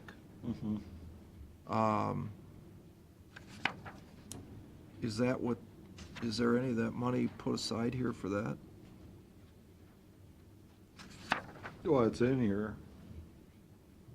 Or, is that what's at the bottom here, repairs and maintenance, 150? No, it's actually the third item down for 100,000, laundry dispatch smoke evacuation system. Yeah, but I'm talking about replacing the equipment Oh. issue. I mean, that's The entire 1970, building. the entire building, 1990. or 90, I'm sorry, 90. No, but we know that's gonna, I mean, Isn't that approaching 30 years? I mean, let's just take a look at this. This building, mid-70s, we just did the HVAC system a couple of years ago. What was the cost of that? That was probably close to $1 million. And then the sheriff's, is our next oldest building. Well, I should go back. Courthouse is the oldest building, you know? So you got one When piece was the there. courthouse redone? When was that debacle? I remember reading about it in the paper. No, it was redone by, when was it? 90? 1988. Late 80s. Was that where we put in the security, So 90? area down on the first floor? Okay, so that's in between the late 80s. Yeah, you're right, late 80s. We did a major overhaul of the interior. And then, again, there was another one when we put in the security areas down on the first floor. So, but here's my point, that's approaching 30 years, Yeah, right, just like the jail. yep. And all that junk is sitting up on the roof exposed to the weather with that foam sprayed all over it. That roof is shot right now. I mean, you've been up there. We were lucky, we had a warranty, extended warranty, and they're patching it for us. But in the end, it's not gonna last. I mean, there's so much water under that. Time is It's- coming. The clock's ticking, for So, sure. I don't know how you can't, you should be putting, if that's $1 million and you're gonna do it in 3 years, you better start putting $300,000 a year away Mm-hmm. and start designing to fix that. And I don't see, where are we budgeting for that? The plan B is wait and raise sales tax and, again, come up with $7 million and do the repairs you were supposed to budget for, but I don't know why we just don't budget. Yeah, for I it. mean, obviously, yeah, we're talking about the courthouse. We did this building, of course, look, talk about the courthouse. Next would be the jail, next would be the office building, and next would be the detention center. I mean, that's the kind of the order as far as the age of our buildings. And sooner or later, yeah, it's roofs, HVAC systems, fire sprinkler systems, electrical systems, I mean, That's the trouble with owning an old house. exactly. We got several of them. Well, Several they're getting old and they're getting to that first phase of when we gotta start doing these next major improvements to them. so basically, all Gary's got in here is absolute necessary, has to be done next year things. Other than, yeah, maybe setting aside 300,000 for the courthouse that, within the next year or 2 or 3, what we're gonna have to do. Like, start the initial savings piece of that. Okay. Any questions? Nope. Okay, what, Do you want want to skip auditor? or you want to do it now? Skip auditor? I think he wanted to wait. Want to wait? Okay. All right, page 6, prosecutor, we reversed from that, tone, page 7. I think he left. Okay, we can come back. You want to wait then on adult probation, do those in conjunction? That's fine. Okay. Page 11, Annette. You waiting? Do you want to go?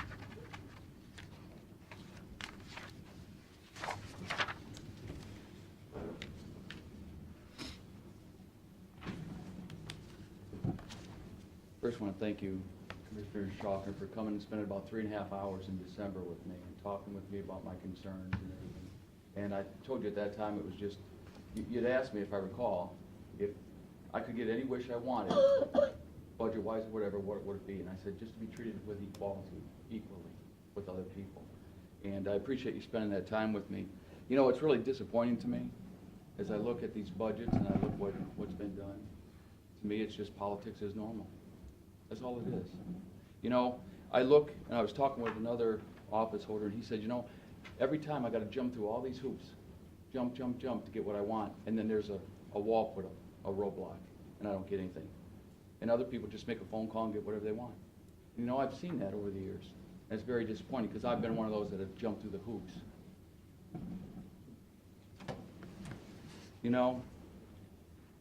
I look back at this budget, in the budget I requested,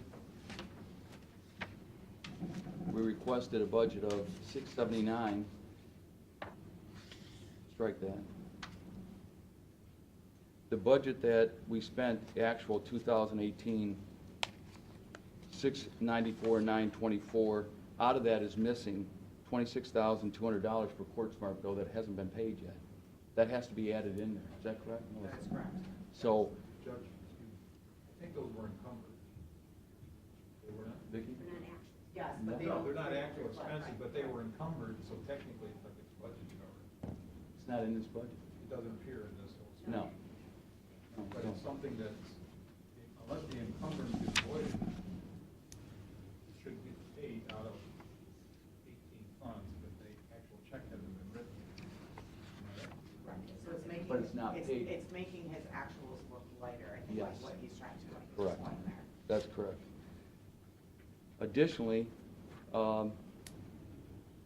as I look at this budget, we had requested, and 70288, and what you're giving us, you're actually cutting $15,000 from my actual budget last year, $15,000.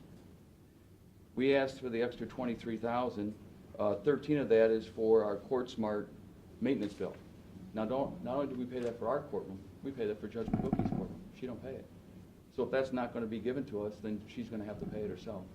That true? I believe so, yeah. Okay, so back up the cart.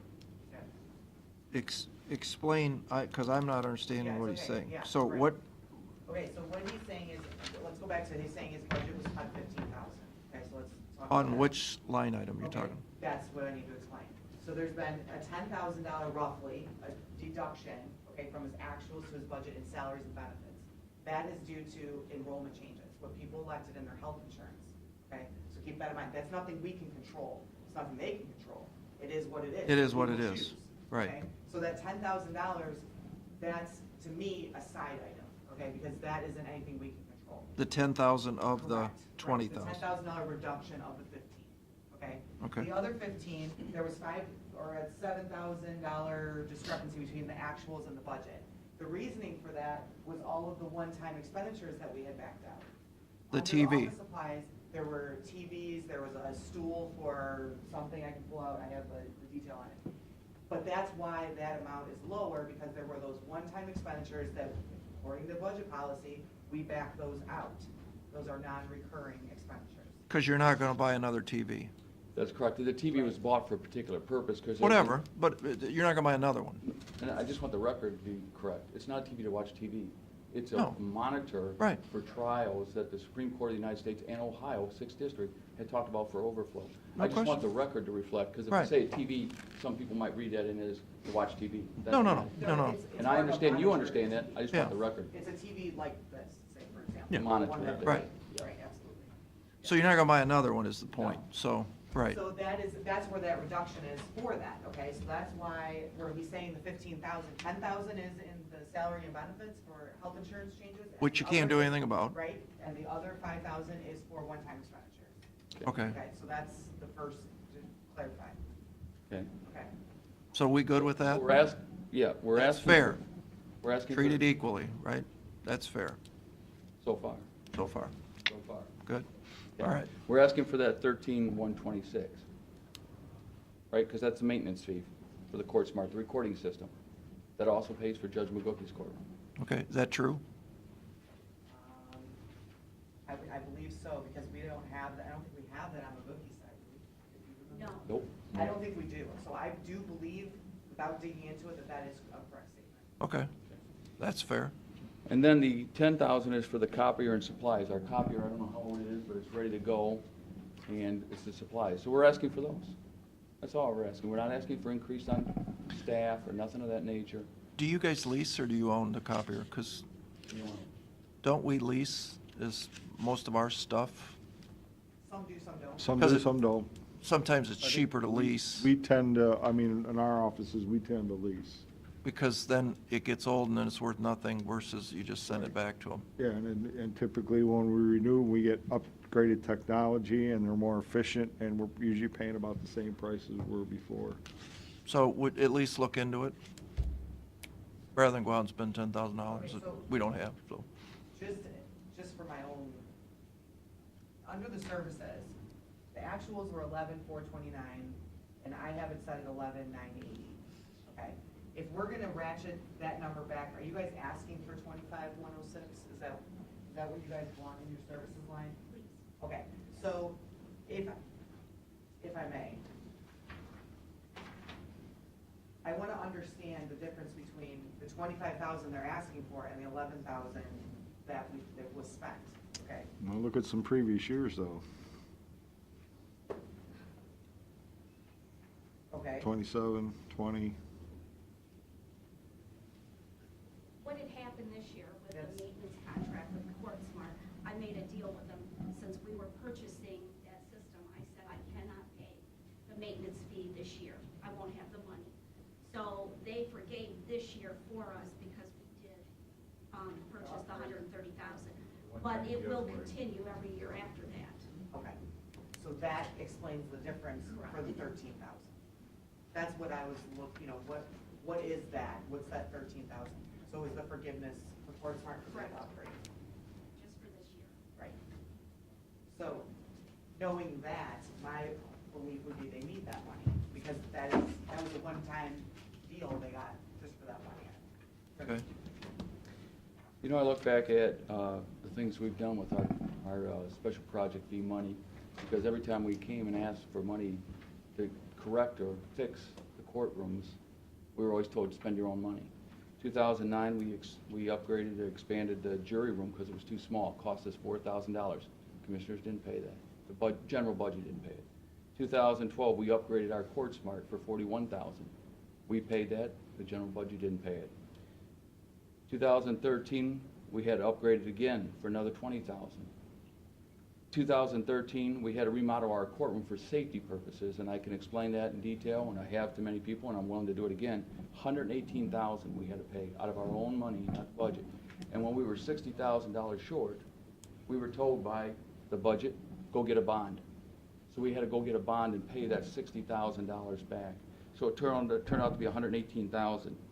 Our hearing room, we needed another hearing room. We actually crammed 3 staff members into one room where we threw up a wall for $7,000. We paid that, and we created our hearing room for $14,000. And then we just upgraded our CourtSmart 2018 for $100,000. How much? 130,000. We paid $100,000 of that. That means $186,000 we have paid every single time, not out of the general fund. And then we come and we ask for this little bit, and we don't get it. And then other people make calls at the end of the year and get money put in their budgets, just like that.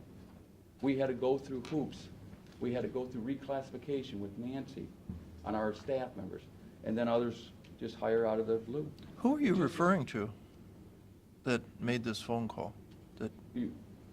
Phone calls? Yeah. Well, it deals with this Resolution 18501. What is it? Where You know? one judge received it. I'm not comparing judges. I'm just asking for equal treatment, that's all. When we're asking for a piddly $23,000 for good reason. Well, no, I think we're saying you're right.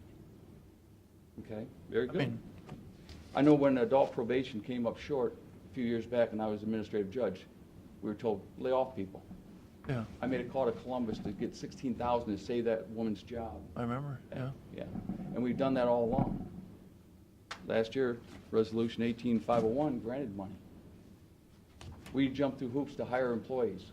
To give Tone and McGookie additional money. Oh, yeah. We were told to jump through hoops in hiring and reclassifying and everything. But I guess my whole point is, even looking at some of these other budgets, visiting judge, one judge is requesting a visiting judge for conflict by all 3 common pleas judges for almost $3,000. You know, the Supreme Court asked us a few years ago, and I know Judge Tone did it myself, they asked the courts to go to an adjoining county and just have that judge do it for free, and you would do it for them for free. Mutual aid, if you will. Mhm. I did that with Judge Conway in Huron County. I believe Judge Tone did that with Judge Wyndham in Ottawa County, to save the budget, to save that. You know, when we can't have... I didn't know you could do that. Oh, absolutely. The Supreme Court asked us years ago. I don't know how many years ago Judge Tone was. During the recession. Yeah. And we've utilized it. Do you know how much we paid all last year for a visiting judge when we didn't have, we couldn't use judge time, $200. So foreign judge, in that case, that's first I heard that terminology, we just eliminate that line item. Well, I'm not saying, I'm just saying. There in case. No. There could- You know, it could, I don't know.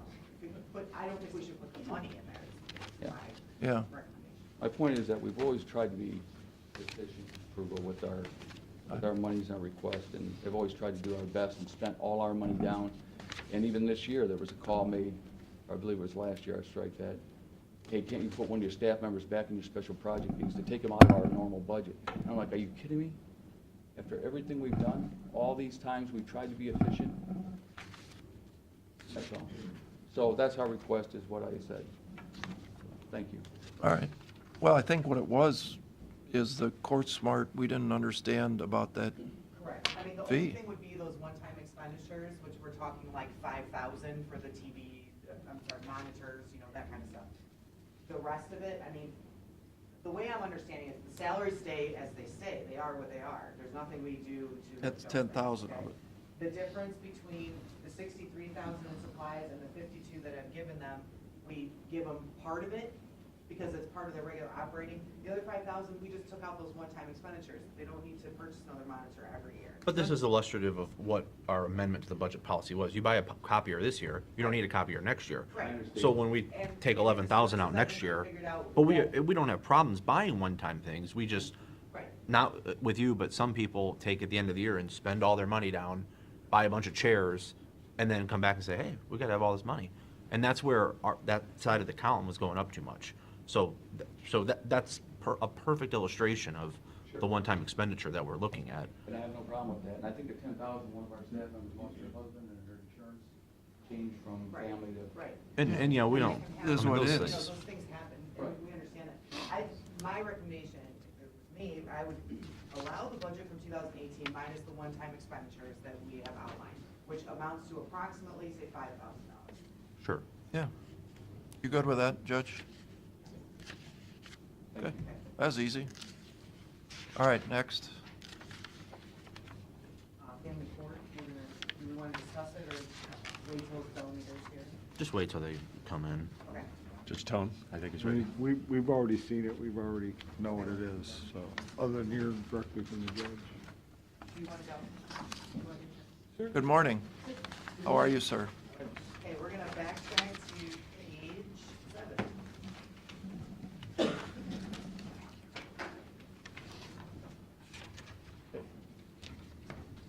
Before we start, Mr. Groves, am I gonna see you this afternoon? Sure. Okay, I didn't know what was going on with that. Mr. Miller wants some money from the commission.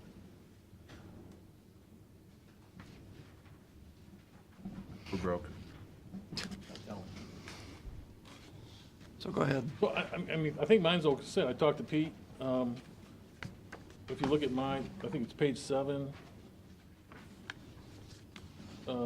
We're giving you the special projects funds, and in exchange, we're gonna upgrade the courtroom, my courtroom, for the first time. And I'm going to raise some court costs, which I've met with Lou on. I'm gonna go on vacation tomorrow. I'll be back to work on the 11th. And then I'm gonna set an appointment with Ed because I need to figure out exactly the judgment entries, doing that. Also need to put it on, notify the Erie County Bar and probably through the electronic civil docket, notify people that practice that some filing fees are going up. And give them notice as to when that will occur and figure out the entries for the special projects fund. So that's why I need to meet with Ed, because when you raise those up, it has to be coordinated with the right account for the special project fees for all the judges. And we think that's gonna raise approximately, I have no idea. Pete would know. Well, if I'm given details, I could figure it out, yeah. Basically, foreclosures are going up, a lot of post-decree divorces, and can't remember what else. But I did have a meeting with Lou and her staff. So that's headed in the right direction. so the Court Smart, $158,000, you don't, why are we replacing that again? You're not, I'm giving you 89, you're giving me 158 for 2 courtrooms. And that's, we don't have that now? Because weren't you looking at a different system or something? Yeah, and so was Judge Manette and Right. Vicky and I, and that was a little hard to swallow. So we stuck with, and there were some problems, I think, with what's it called, backups, conversions. So we wouldn't be able to, I guess, I'm not a computer guy, but hold on to all the information that's in there. So we had to stick with Courtview. Okay. So And so we're going to get the money from where, Pete? Capital? Either general fund or capital, one of the two. It's a capital item, isn't it? It is. And you don't have money in your special projects, you're broke. 89,000. Yeah, close to broke. You keep taking it from me. Well, we appreciate you guys over the years, so No. no question. And this is actually what it's for. Yeah. I've never really had an upgrade in 14 or 15 years, and it's needed. And that's for 2 courtrooms, by the way. Okay. As much as I didn't like Courtview, I actually really liked this technician that came in and gave us the quote, so. So, can I, while you guys are both here, I don't know if I'm allowed to ask this or not, but I'll ask it anyway. Judge McGookie brought up when she was here on the record last time about this number of jurors, and I didn't know that each judge calls 60 people per month or whatever it is, and correct me if I... It depends on the case. You may call in 30 or 40, you may call in, for instance, if you have a medical malpractice case and it's Firelands Hospital, and maybe the Murrays are involved, there's going to be a lot of people kicked off that jury because A, they work at Firelands, or B, they've been represented by Murrays. That's just an example. Yeah. So you have to call in more jurors because you're going to try to figure out how many jurors are going to be excused for what's called cause. Well, she said that she has to call these people in every month, and they don't, and she said, I'm not even having a jury trial, but yet we have to call them. I mean, every judge can handle that any way you want, but our jurors, and I know Judge Manette's jurors, they call in every week. Yeah. That's it. And they're not coming into the courthouse. Right. There's phone calling, so they're not paid nothing. Right. Once you call them in there, once you call them in there, they're getting the $30 a piece. And that's only when you have a jury trial, which I had 7 last year, 8 the year before, 8 the year before. Judge Stone, I don't know. Not many jury trials where they're actually coming in to get paid. Not many. So there's... If I could interrupt, I could maybe clarify. I think the thing Judge McGookie brought up was the fact that each court, and I'm not expressing any opinion, I just wanted to clarify. I think what Judge McGookie brought up was that each court had its own jury commissioner and did all its own jury stuff and had staff people that did all this, and I think the discussion was at the time, if I recall correctly, that whether that could maybe be centralized, that each court didn't maybe need to have their own jury system, so to speak, whether the courthouse could kind of have a centralized jury system. Just her thought to save money. Does that save money? That was a discussion that... Well, I think her point was, her administrative assistant said she spent about 20 hours a week or so on the mailing, or, I don't know the mechanism, but there's theoretically 180 envelopes that go out. Summonses go out. Per month. We have a jury draw, there's one coming up next month. It's for all the courts, we all attend. And then X amount of jurors are drawn to be utilized per judge for that upcoming year. So it's up to that judge to send out the summonses. Actually, I think the sheriff's department still sends them out. Yeah, sheriff sends them out. What's she talking about, 20 hours a week on a jury foreman? I have no idea. Yeah, the questionnaires come back. There's a lot of, I mean, you've experienced, get a jury notice in the mail and you want to get out of it. You're calling the court, you're filling it out. My wife didn't speak to me when I wouldn't get out of jury duty for some other court. I said, no, you got to serve. I can't get you out of jury duty. People like to get out of jury duty. You saw the Super Bowl commercial, the elevator coming down, one of them was jury duty. Didn't see the Super Bowl? I didn't see the Better commercial. commercials, I Now thought. that I remember now. He went out to get a sandwich or something. Anyhow, So there's no potential way that we could be more efficient by a centralized pool? if there was, I think we would have thought of it by now. Anything you want to add to that? I agree with you, Judge Stone. We've been doing it 15 years now. We each have different reasons why we let individuals off. If you centralize it, that's a problem to begin with. That person's going to have to run to each judge saying why you want to let them off. There's just a lot of other issues. It's not that efficient. I think Judge Stone and I ourselves, we had discussed this at the last judges meeting that was brought up, and we both had agreed, leave it the way it is. It makes sense, it's efficient, and it's the best way to go. That issue had been addressed at our judges meeting. Was that in January or December? It was in January. So she brought it up? Yeah. Okay. All right, we didn't. It was discussed. I mean, but, yeah. How does Cuyahoga County do it? Well, you can't compare. Cuyahoga County calling citizen jurors every day, and they sit in a huge room. And are paid. And then if you need a jury that day, you call down to the jury commission, you say, hey, I need 60 people up here. And so those people just sit around for days on end, and they're paid. It's a zoo. If you go experience that.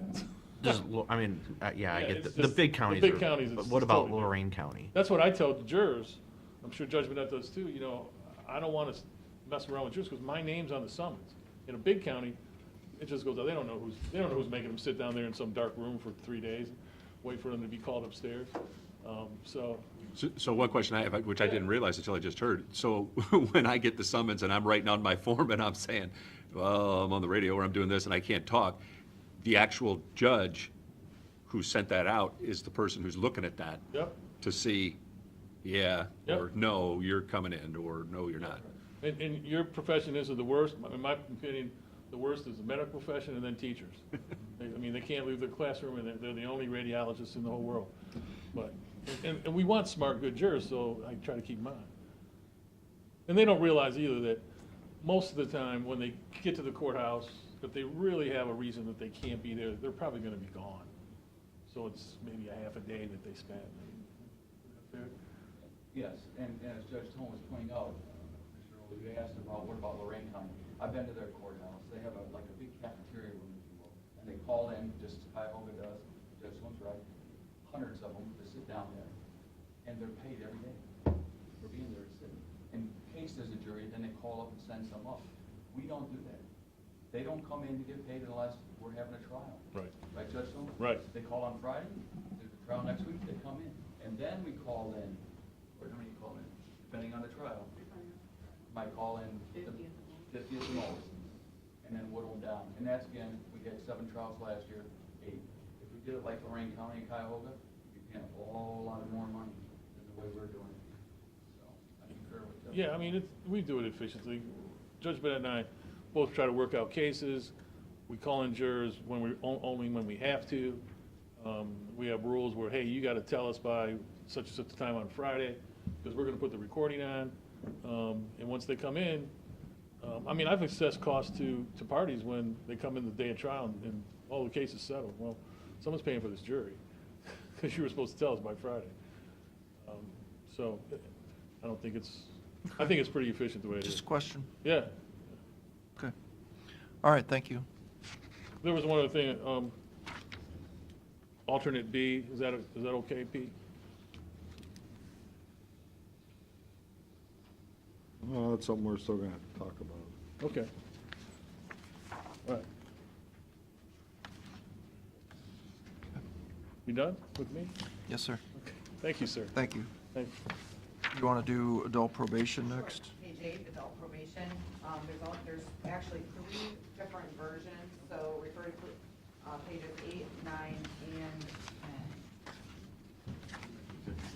10. They all stand alone, but they're just 3 different versions. It's a modification. Okay. I think that was miscommunicated. You can't do that? Mike is here. And it's not on the schedule, we could do it like, well, you're gonna be gone next week.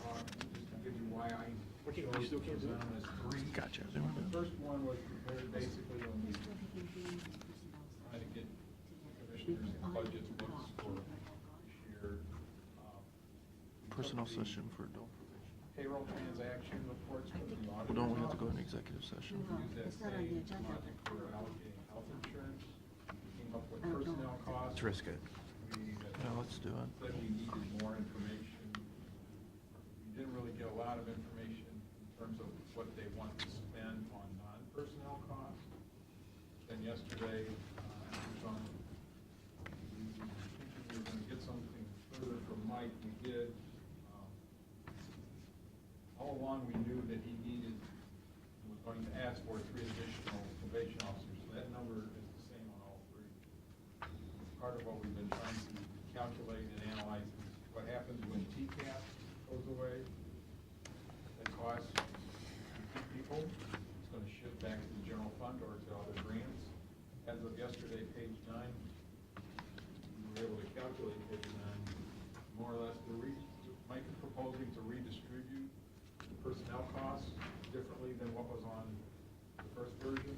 And then he is also proposing a more structured payroll process. I'm calling it STEP. And I guess in the past, they've had some people they lost. So they didn't really know what their future would be, where they may end up paying. So do you want to go into executive session? That's part of one of his concerns. Okay. All right, we're gonna talk about payroll on this in executive session. Okay. So what we're thinking right now is, do you want to do the auditor? So, Or, well, I think maybe, Mike is here, no, he's gonna stay. Yeah, yeah. So here's the choice, because I think we're trying to talk payroll in executive session, because I don't think we should talk individuals in open session. Before you do that, I don't mind if you want to have the auditor come up, but we do have a couple other ones, like the coroner, that we just need to have on the record. But we can do that later. Okay, that's fine. But here's the question, is, do you want to go now, and be done, and then leave? Or do you want to go out of the room, wait, and then and if you could stay for this, because you're an expert on probation, is that allowed? Is that okay with you? No, it'll just be us. Not him. So you might as well take Rick, he was here before I was. But Rick, how about you go, and then we'll take a break before we go into executive session, because we've been sitting here for a few hours. If we needed to talk about Tuesday, you can do that, and we'll reconvene, do the executive session with adult probation. Does that make sense? Or you can wait, Rick, whatever you want to do.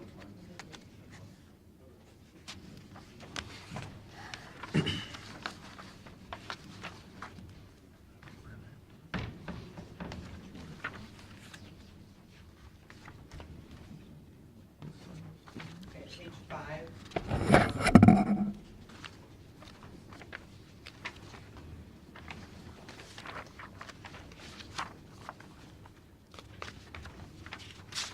Yes, sir. Question. Let's start at the top and go down on the alternate A.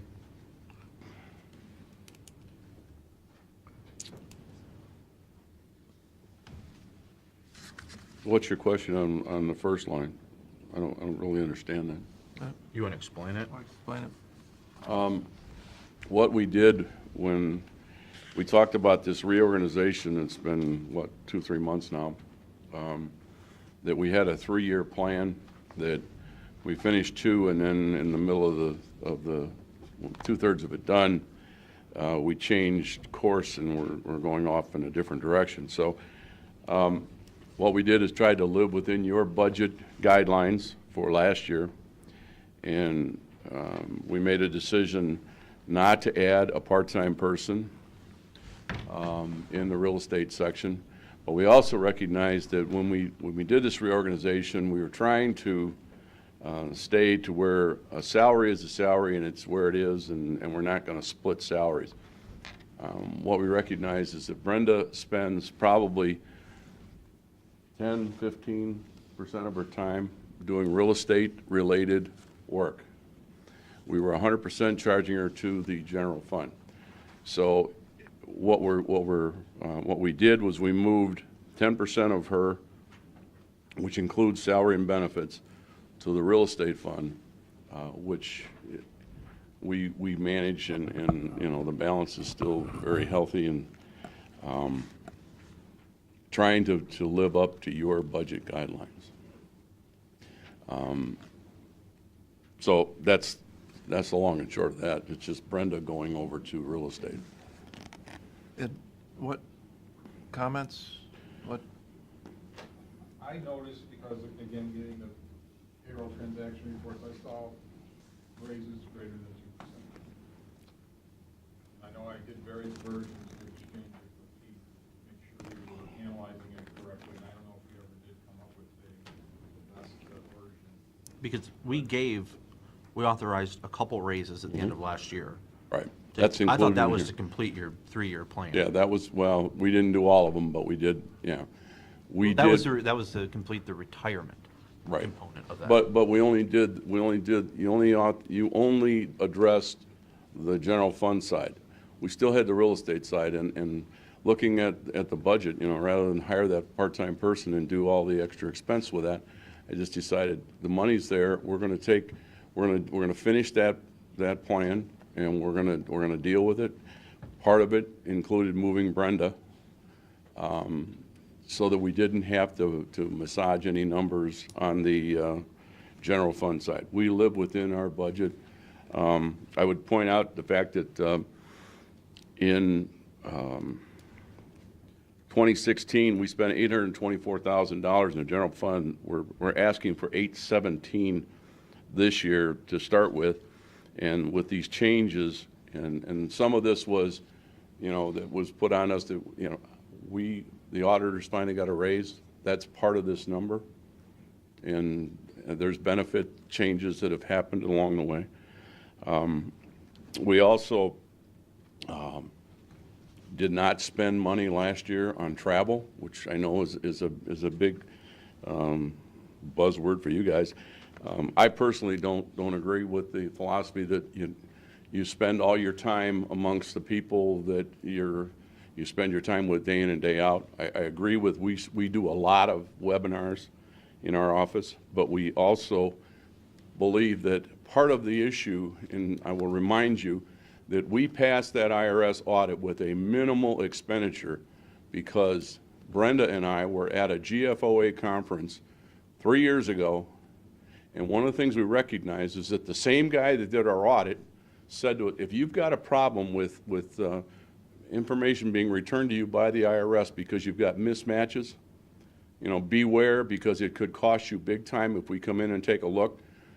I don't remember the numbers, but it was a huge number in terms of what it is the name that's on that Social Security number or on that tax ID number, they don't match. It could be Matt instead of Matthew. It could be Steve instead of Stephen.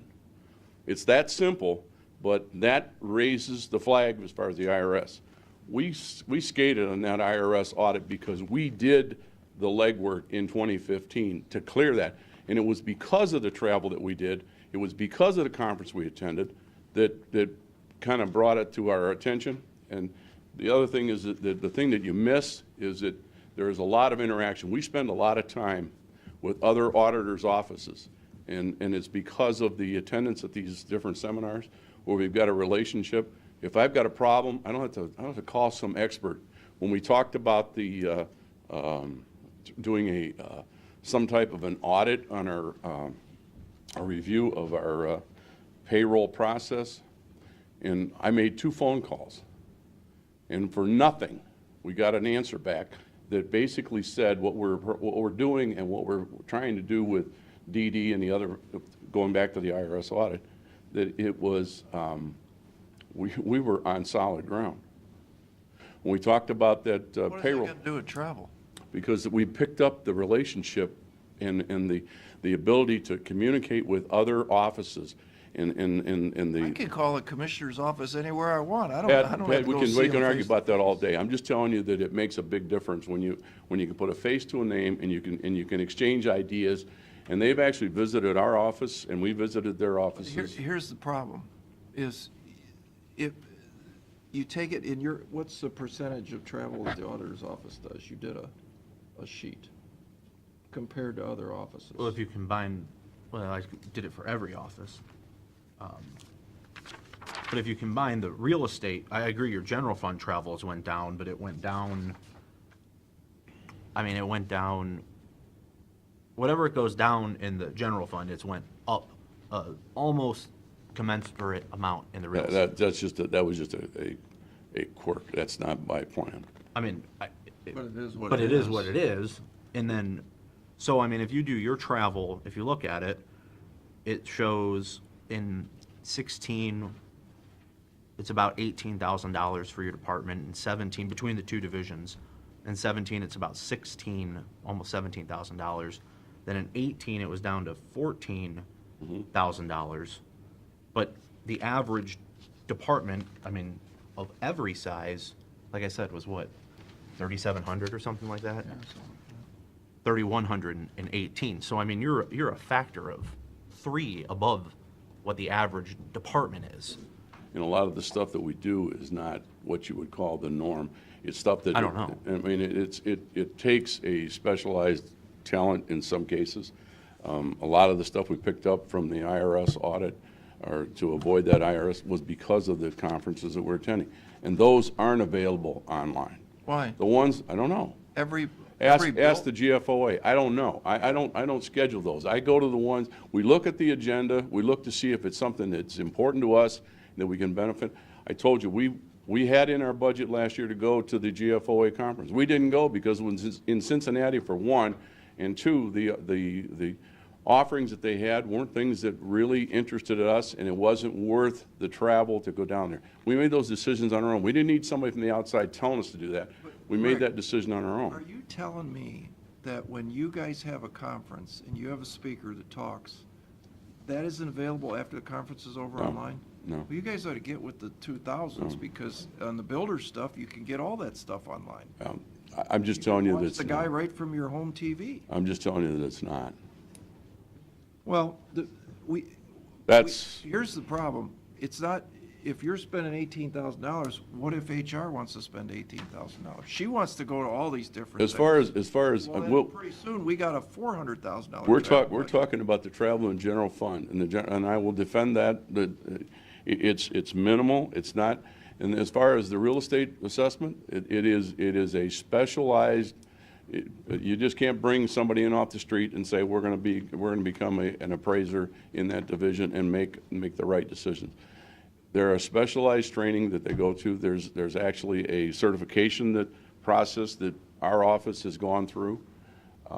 It takes. We hire a company to do the reappraisals. No, what we're gearing towards and we're trying to get to is that right now we spend close to $1 million with an outside firm outside the city or outside the county. And what we're trying to get to is where we can do it ourselves with minimal outside. But it takes 3 to 4 years to get there. And the plan is to get there. But, you guys, you have. With no more employees? Yeah. With no more employees? Yes, yeah. How can you do that? We'll have the same that we had for this last year. We had 4, 5 part-time for a period for gathering data. So you're going to replace $1 million outflow With no hopefully we'll get it down to where it's less than $200,000 that we'll expend. Yeah, that's the goal. That's where we're headed, and a lot of it has to do with the things we've been doing. And again, you're sitting from the outside. You're not involved in the day-to-day. And I appreciate the job you're trying to do, but you can't manage the court. You can't manage my department. You can, and I really don't think that you have all the facts when you're just looking at numbers. There's more that goes into those numbers. And I'm not a person that comes up with an idea and says, well, we're just going to go off here today because today it's sunny and it's 40 degrees outside. We're looking at a 3 to 4 year window. It's not something I can just say, tomorrow I'm going to stop using an outside appraiser. I'm still going to need that outside appraiser to run interference. So that's why I'm saying I'm couching the number. There's still going to be some involvement, but it's not going to be $1 million. And that's what I'm trying to get to. but I can't have somebody looking over my shoulder all the time and saying, you know, every little nickel that I spend, I think I've done a good job of managing that budget. My projection is that real estate assessment fund is going to be close to $900,000 by the end of this year. Okay? Which says that, and we just completed a revaluation. Part of the numbers that have changed in this number is that Board of Revision. Right now, we're running double what we've been running for the last 4 years. I don't know what my advertising budget's going to be. I have no idea. Until March 31 comes along, until I can say, I've got 600 cases to review, I don't know. It's just like when the courts, they don't know how many cases they're going to have jury trials for. So I guess I don't even know why we're going through all this. I mean, yeah, I was gonna ask, what are we to be doing? What are we doing wrong here? Huh? We're What $1.4 are we million to be doing? short. $1.4 million short. We have to balance the budget. So your point is, well, you know, everybody knows more than we do, which I agree you do. Absolutely. But here's I'm the telling you, we point. wouldn't ask for We it. don't have enough money to pay the bills. The other side, So if we give everybody everything, we're $1.4 million short. the other side, quite frankly, that you're missing is that I'm giving you $55,000 in additional general fund revenue, and I haven't cost another dime in terms of salary headcount. We're spending, how many hours, Brenda? Right? On the lodging tax? On the lodging tax. Spend like an additional 80 now with the transients a month. Wait a minute. 80, We gave you $125,000, 3% of 3% on the bed tax. No. You got what do you mean, no? No, You got that's- 80,000, you got 2% of the 3%. What I'm before. telling you is you're only looking at the expense side. I'm telling you that I'm looking on at the top of revenue this, I'm giving you an additional $55,000 because we're gonna do that bed tax, that additional bed tax collection without any additional salary expense. I'm on the spending- finance committee of the lessee board. Right. Dawn says let HomeAway or VOA collect it for free. We don't need you to do it. They can No. do it for free. Not well. That's what she said. If you want to go down that rat I hole, would rather go down because when I book a home somewhere else, they collect the tax and they collect their own fee.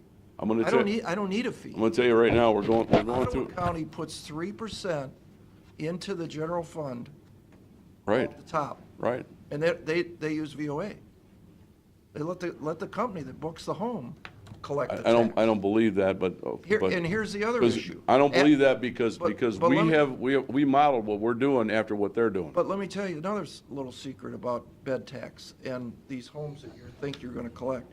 You have no enforcement. It's 100% honor I know, system. I know. So you call me up and say, Pat, you didn't pay your bed tax. I say, well, I'm not gonna pay it. But you have no lever to go I agree pay with it. you. I agree with Until you. the state changes that law and ties it back to sales tax, you could do all the work you want, and you're not gonna collect anything for me. Now, on the other hand, if I book, and if I let the booking agency collect the bed tax, they're gonna get the money, and we're gonna get the money, and that costs zero. But you have no way of guaranteeing, you don't know under that system. In fact, we're going through this right now with Airbnb. We don't know. What they're proposing to do is drop a deposit in our bank account once a month. You have no idea where it came from. You don't know if it came from Kelly's Island, you don't know where it came from. You don't know anything now. I know You a lot don't know more. my house is You- for you rent. Come down to my office and I'll show you what we know. And I'll show you what we've No done. enforcement to collect it. I'm just telling you, come down to my office and I'll show you exactly what we're doing with it. You could But we're come using up with whatever you existing staff to be able to do that. But you're getting $125,000 from the Visitor Bureau. We're getting a little bit more than that, actually. But we don't have to give that to you at all. We just pop it in the general fund and we'll pay for That's it. where it goes now. But it's going back to you. Let's No. give it back to the judges No, or it the doesn't, sheriff no. or the probation. No, I beg to differ. It goes right into the general fund, and the only. I agree. The It's an only, admin cost. yeah, and the But it goes- only. But it goes back to the Only auditor's control that I have is I can just tell you that we're not adding staff to do that for you. But you shouldn't have to. You bought a $20-some thousand computer or $60,000 computer No, program to do it. no, we didn't. That's old school. No. Well, what'd we buy? We spent less than $10,000? No. 25. For the 25. online system. But it's 25. $25,000 per year. Yeah. And Airbnb will do it for free. Okay. Well, they do. But that's only one, there are more than just Airbnb, and how do you? With all of them. I'm just, if you got the Tell you answer. what she said. I'm gonna tell you what, I'll take out your petitions. You wanna run for auditor, I'll do that for you. I'm just telling you. I that- want to run for auditor. I don't, yeah. I'm just telling you that as far as I'm concerned, we're doing the best we can with what and we laid it out for you. If you had a problem with it, we should have talked about it before we spent the $25,000. I think Dawn just brought this up like last week. 2 weeks ago. I didn't know anything about it. Your plan made sense. I mean, I think that's why. But go back to this personnel adjustment from general fund to real estate. So you're going to have $10,000 extra in your general fund, but we should pull that out, right? Because, I mean, that's just, I mean, if you're transferring people over to real estate. Right. We ought to pull that money back out into the general, out of the auditor's And salary. that's what we had done. Which Is I that said that what's should in be there? in parentheses. That's what we had done. That should be a negative, not a positive. According to the calculation, if we leave that at 601, do we have enough? I think that's really the question. If we leave it at 601, it's up here, okay, that's the budget. Do we have enough to pay the people? Let's see. I don't know. He's an auditor. No, we don't. We don't. Right now, So if we- 611, the alternate is what we need. Yeah, the 611. Yeah. That's All right. the There you go. Right. Moving part of my salary to what I'm doing, we adjust the duties to other people to increase what they're doing for the general fund. Well, There are people that we are paying out of the general fund, doing general fund duties. but 611 shouldn't be under alternate A. 611 should be the budget. That's my argument. That's exactly right. I You can't take the agree. 9958 out. But is it within policy? But the 611 wouldn't be within the budget policy. No, That's right. The 611 is outside of policy. That was my initial. So that's why it should be in- comment was I saw more than 2% salary increases in the general fund. Why is that? And I think Why Brenda does that was ref- trying to address that. Yeah. Who is? Brenda made a comment. Brenda was telling you, explaining. Of her moving some of her time to real estate, there's other people that have to pick up her general fund responsibility. I believe that's Correct. What? You're moving to real estate, $9,900 worth? Part of my duties that I do are real estate duties, so I'm going to use, let's say, 1 day of pay. Over there. Real estate duties. The 1 day that I am not doing. But you're already currently doing those duties in real estate, is what the argument is. Yes. So, but you're just getting paid 100% out of Just general shifting your fund. money over there. Yes. But Okay. the Well, people where's the that new I'm- people coming from? You said there's new people coming. there's not Well, it's new just different people. It's just Different- different people doing it's the just job, and different their people rate's gonna doing be the different. job. Well, your argument is you're just paying for where your time is being allocated. Right. So there should be no division of labor. She's just doing the job. She's getting paid for the job she's doing out. So there should be $10,000 extra No. in the general fund. People are picking up the duties that But they're not getting paid anymore. we had additional duties. But they're not getting Well- paid any more to do those. They're not working more hours to do your duties, are they? Are you paying overtime? You're paying overtime for these people. We are not paying overtime. So that if your pot of money for payroll is the same, it doesn't matter whose account you're paying it out of. As long as you're not paying overtime, you didn't hire no more people, why should it be $9,900 more? Part of the changes is that I don't know where, if in that 601, he's got the change in salary of the auditor. I don't know if that's in there, but that should be there. Per policy. That should be That's there. reflected there. Yeah. I have no authority to adjust your budget, reduce your budget, because you get a statutory increase. Right, right. It would be, it's the same as a health insurance. Yeah. Right. I mean, it's Health the same. insurance, yeah, it's the same thing. Right. I don't understand the 9958. Just like you said, health insurance changes. I think it should come off the general fund side. I think the issue comes down to that they're not reflecting the changes that you guys authorized for the two employees. But I think we're saying the same thing. I think we're saying the 9958 does in fact come off the general fund side, so they are right at the 601. No. Because you're paying it out of the real estate fund, which should be on the next page. Right? Am I missing No, something? you're missing something. What am I missing? Missing what Ed said. Ed looks at our budgets within our policies. He's identified several areas that are outside the policies, and that's what he's identified, period. And what I'm saying is, I don't believe that the recognition by the numbers that Ed's provided is with the approval that you gave us to make the changes that we asked for specifically in two You guys- general fund You guys employees. sort this out. We're not gonna sort it out here. There's a real answer. Let's get the real answer. Fair? Mhm. The other one is that, on the last item, I would just implore you to not play with that number, that we have a system that we were told was a temporary fix to our general ledger. Which that was item done are in you on? The $13,600. Well, what they're saying to us. For Harris Web Hosting, and what that is, Pat, is it's trying to extend the useful life of a system that's 14 years old and trying to get more use out of it for another, whatever. It's backup. No, it's not just backup. It's actually, again, looking to the future. It's trying to put the financial platform on the same platform that the real estate system is, in that we're going to try to, what we're being told is that there's going to be enhancements to the program that we currently don't have available to us on the current platform. So what it's going to do is it's going to extend the useful life of the Harris software, as well as provide us with additional backup, without having to deal with internally having to manage the backup system. All right, dumb this down for my sake. Yeah. We've spent hundreds of thousands, maybe millions, on this stupid Harris over the years. No, we haven't. Well, it No, does we seem haven't. like to me. No, we I keep haven't. hearing Harris about for No, 10 we years haven't. now. Yep, I asked you 4 years ago for 400,000 to replace the system, and you told me no. So what do we- I'm trying to live within that guideline and trying to extend the useful life of this system. And that's, So going back 10 years with Harris, right? That was the big changeover. that we no, lost. it's actually 2006. Yeah, it was before me, when Mhm. we lost all the information or Mhm. whatever the case Mhm. was. So we haven't spent hundreds of thousands of dollars with Harris. Mm-mm. How much do we spend a year on updates? We probably pay about 45,000 a year in total for the whole financial system. So Which 10 includes the treasurer's So part of 10 it. years is $500,000. Probably. All right, so Does that's. that include all the time clock piece? Mm-hmm. All right. So what the email from Tim Jovanovich is this what we were told was a backup? He's involved, no, it's not just a backup. It's. That's what he said. That's part of it. That's just a piece of it.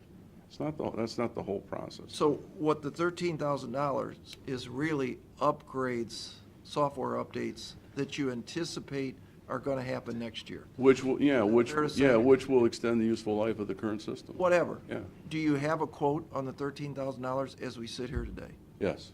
You do? Mhm. Did you give it to them? To these guys? I think we did. So why If isn't he this- doesn't have it, we certainly can give it to To him. me, this is as simple as this is a software update. It's no different than anybody else coming. But that was not the way it was explained. This was cloud-based, and we said we could do Well, it. that's one piece of it. But that, yeah. we could do that ourselves, That's is one what piece of Tim it. said. Tim's been involved in this from day one. He's the one that said, don't do this. There's an email, right? Tim didn't feel it was necessary.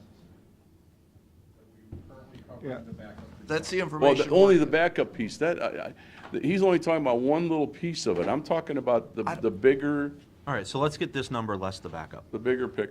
Yeah. Fair? Part of this It's all part of the same number process. also- It's, the number I think I shared that, Linda told me, we're expecting a 5.5% increase, just whatever we paid last year is gonna be 5.5%. Right. If you change nothing, it will still cost more. right. So that's part of that number. All right, the way this is presented, it says Harris Web Hosting Backup. But that's not really, Well, then present it the correct way. I didn't as a write that. software I'm not update. going to defend what I didn't write. I didn't, that's not my words. I'm just telling you that it's more than just backup. And Tim and I talked about this. And so, I mean, you're right. If it's just for backup, I would not spend the money either. Well, that's what we were presented with. But that's not what it is. Okay. Well, let's get with Tim and get a definitive answer on this.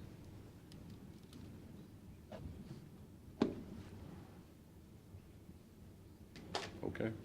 So what, we can agree to disagree on travel. On travel. We can agree to I'm just telling you disagree. that I would like the flexibility of being able to decide for myself that whether or not we go to the GFOA this year. And again, But can't you live within your current travel budget? no, And- no, and because det- we took. I mean, we took everybody that else in the to- county We took that does. totally out of there, Matt. Look at what we no, spent last but- year. Yeah, I get that. That's why you're down a little bit, but this year your request is for $19,500 in travel. In I mean, total.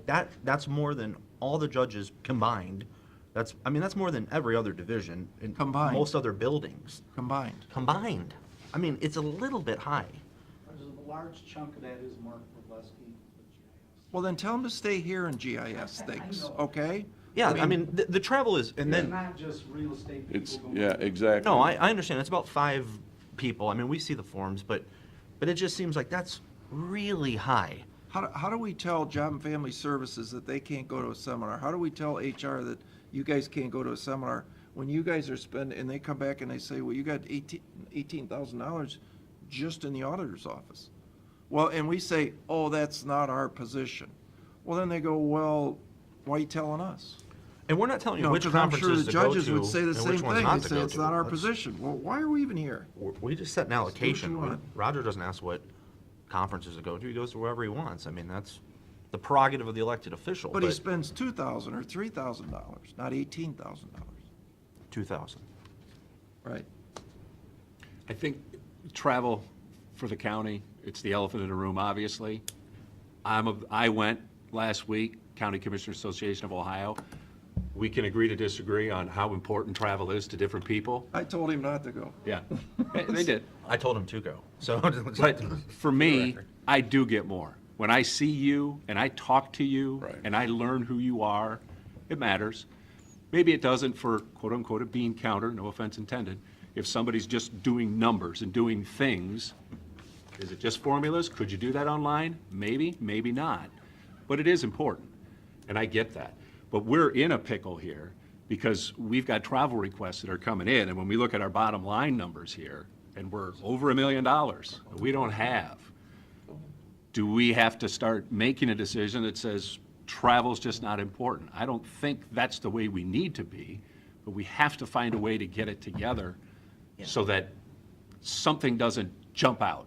Essentially, what big we've red flag tried to do is we've tried to keep the budget in line without laying people off. I mean, if everybody laid off 2 people, we'd have all the money. You could go to Cabo to your conferences if every department did. We wouldn't do that. But and I'm using hyperbole here, but we've tried to respect the request of the divisions because we don't know what it takes to run the office, and we've tried to say this is the staffing that the prosecutor tells us we need. Well, we try to live in that, but we have to look at the desks, the chairs, the travel, because we have a 1.4 million. There's $1.4 million in requests, and there I are. guess the only thing that I would know submit what to is say. my track record as far as expenditures is concerned.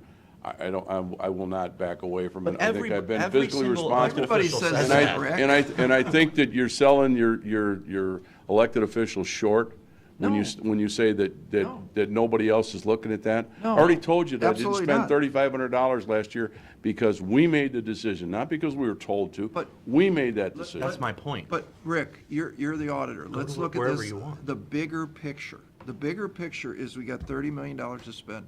We got a revenue that's not increasing. You know that for a fact. You're going into a non-roller coaster year. What if it dips? All right, hear me out. And here's the problem. We gave you, the judges and the lawyers and the policemen and everybody says it's a booming economy. We need more money to retain staff. Okay, fine. So we did the raises. We did the individual adjustments. As Judge Bennett said, we did the point factor or whatever that is, whatever thing, so it was fair. Everybody had to go through.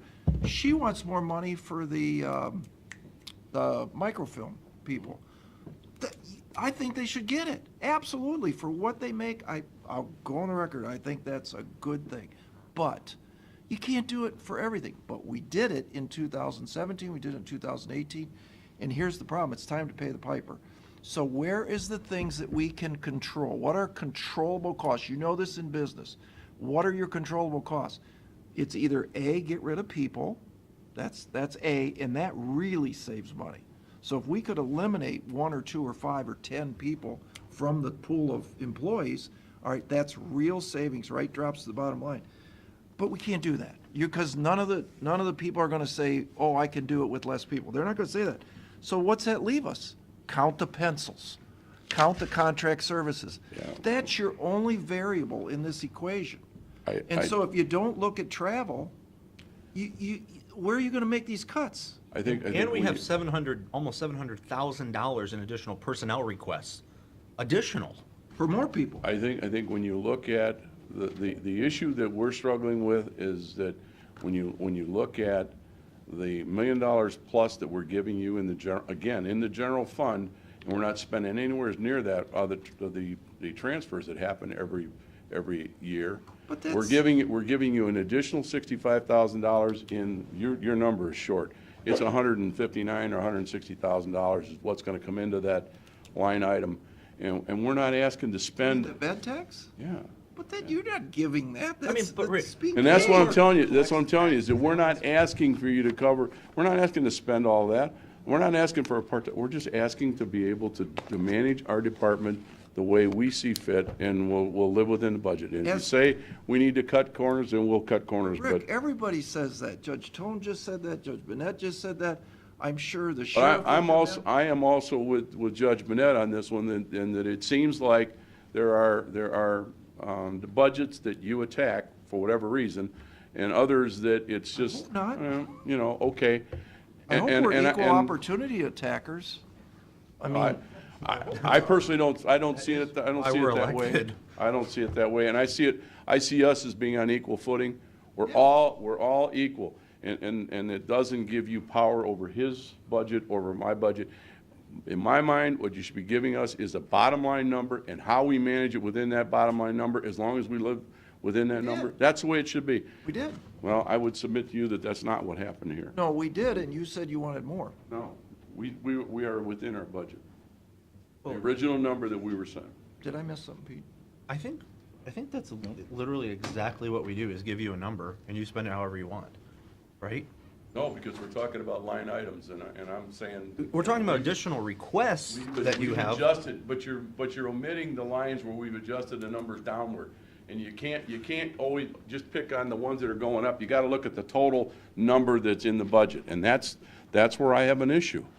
What Is went I really down? think that those of us that have contributed and have held the line on spending when we weren't told to do it, and have given you, What line helped item build went? that surplus up, that we should not have to go through this when it comes time, we've Rick, got an extraordinary Nothing went expense. down, everything went up. Look right here. Cost of audit went down $2,000. Audit went down $2,000. Yeah. Everything else went up. But, So what are that- you saying we? I'm cut- just telling you that I really think that we've held the line, and that the expenditures we're asking for are not out of line.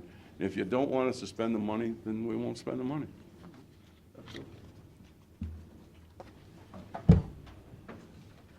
Is there anything else? So we will adjourn to do executive session, or we'll recess to do executive session. We'll come back on after executive session, and we'll do resolutions, And we'll have a few to finish. and a couple more that we have to wrap up. So just take a quick break. Okay, I make a motion, we recess. Second. Is this just recess, or are we recessing into the closed session? No, we're just recessing for right now. We have to go to the potty. Mr. Old? Yes. Mr. Schaffner? Yes, yes. Mr. Shannon? Yes. Make a motion, we go into executive session regarding compensation. Second. Mr. Old? Yes. Mr. Schaffner? Yes. Mr. Shannon? Yes. Go ahead. Resolutions. All right, you want me to do a motion to approve the minutes, January 24th, commission Second. meeting? Mr. Schaffner? Yes. Mr. Old? Yes. Mr. Shannon? Motion, if you agree to cancel the following meetings, Mondays, March 4th, 11, 18, and 25, and then Thursday, the 28th of March. Second. Mr. Schaffner? Yes. Mr. Old? Yes. Mr. Shannon? Move to approve the resolution of the County Commissioners of Erie County for the purpose of approving the public official bond of the Director of the Erie County Department of Job and Family Services. Second. Mr. Schaffner? Yes. Mr. Old? Yes. Mr. Shannon? Yes. Motion to approve resolution of the Board of Commissioners for the purpose of submitting an amendment to the Ohio Department of Youth Services fiscal year 2019 Reclaim Ohio Grant Agreement. Second. Mr. Schaffner? Yes. Mr. Old? Yes. Mr. Shannon? Motion to approve resolution of the Board of Commissioners for the purpose of entering into an agreement with the Erie County Board of Developmental Disabilities. Second. Mr. Schaffner? Yes. Mr. Olaf? Yes. Mr. Senegal? Move to adopt a resolution of the Board of Commissioners for the purpose of entering into an agreement with the Erie County Sheriff. Second. Mr. Schaffner? Yes. Mr. Olaf? Yes. Mr. Senegal? Make a motion, we adjourn. Second. Mr. Olaf? Yes. Mr. Schaffner? Yes. Mr. Senegal? Yes.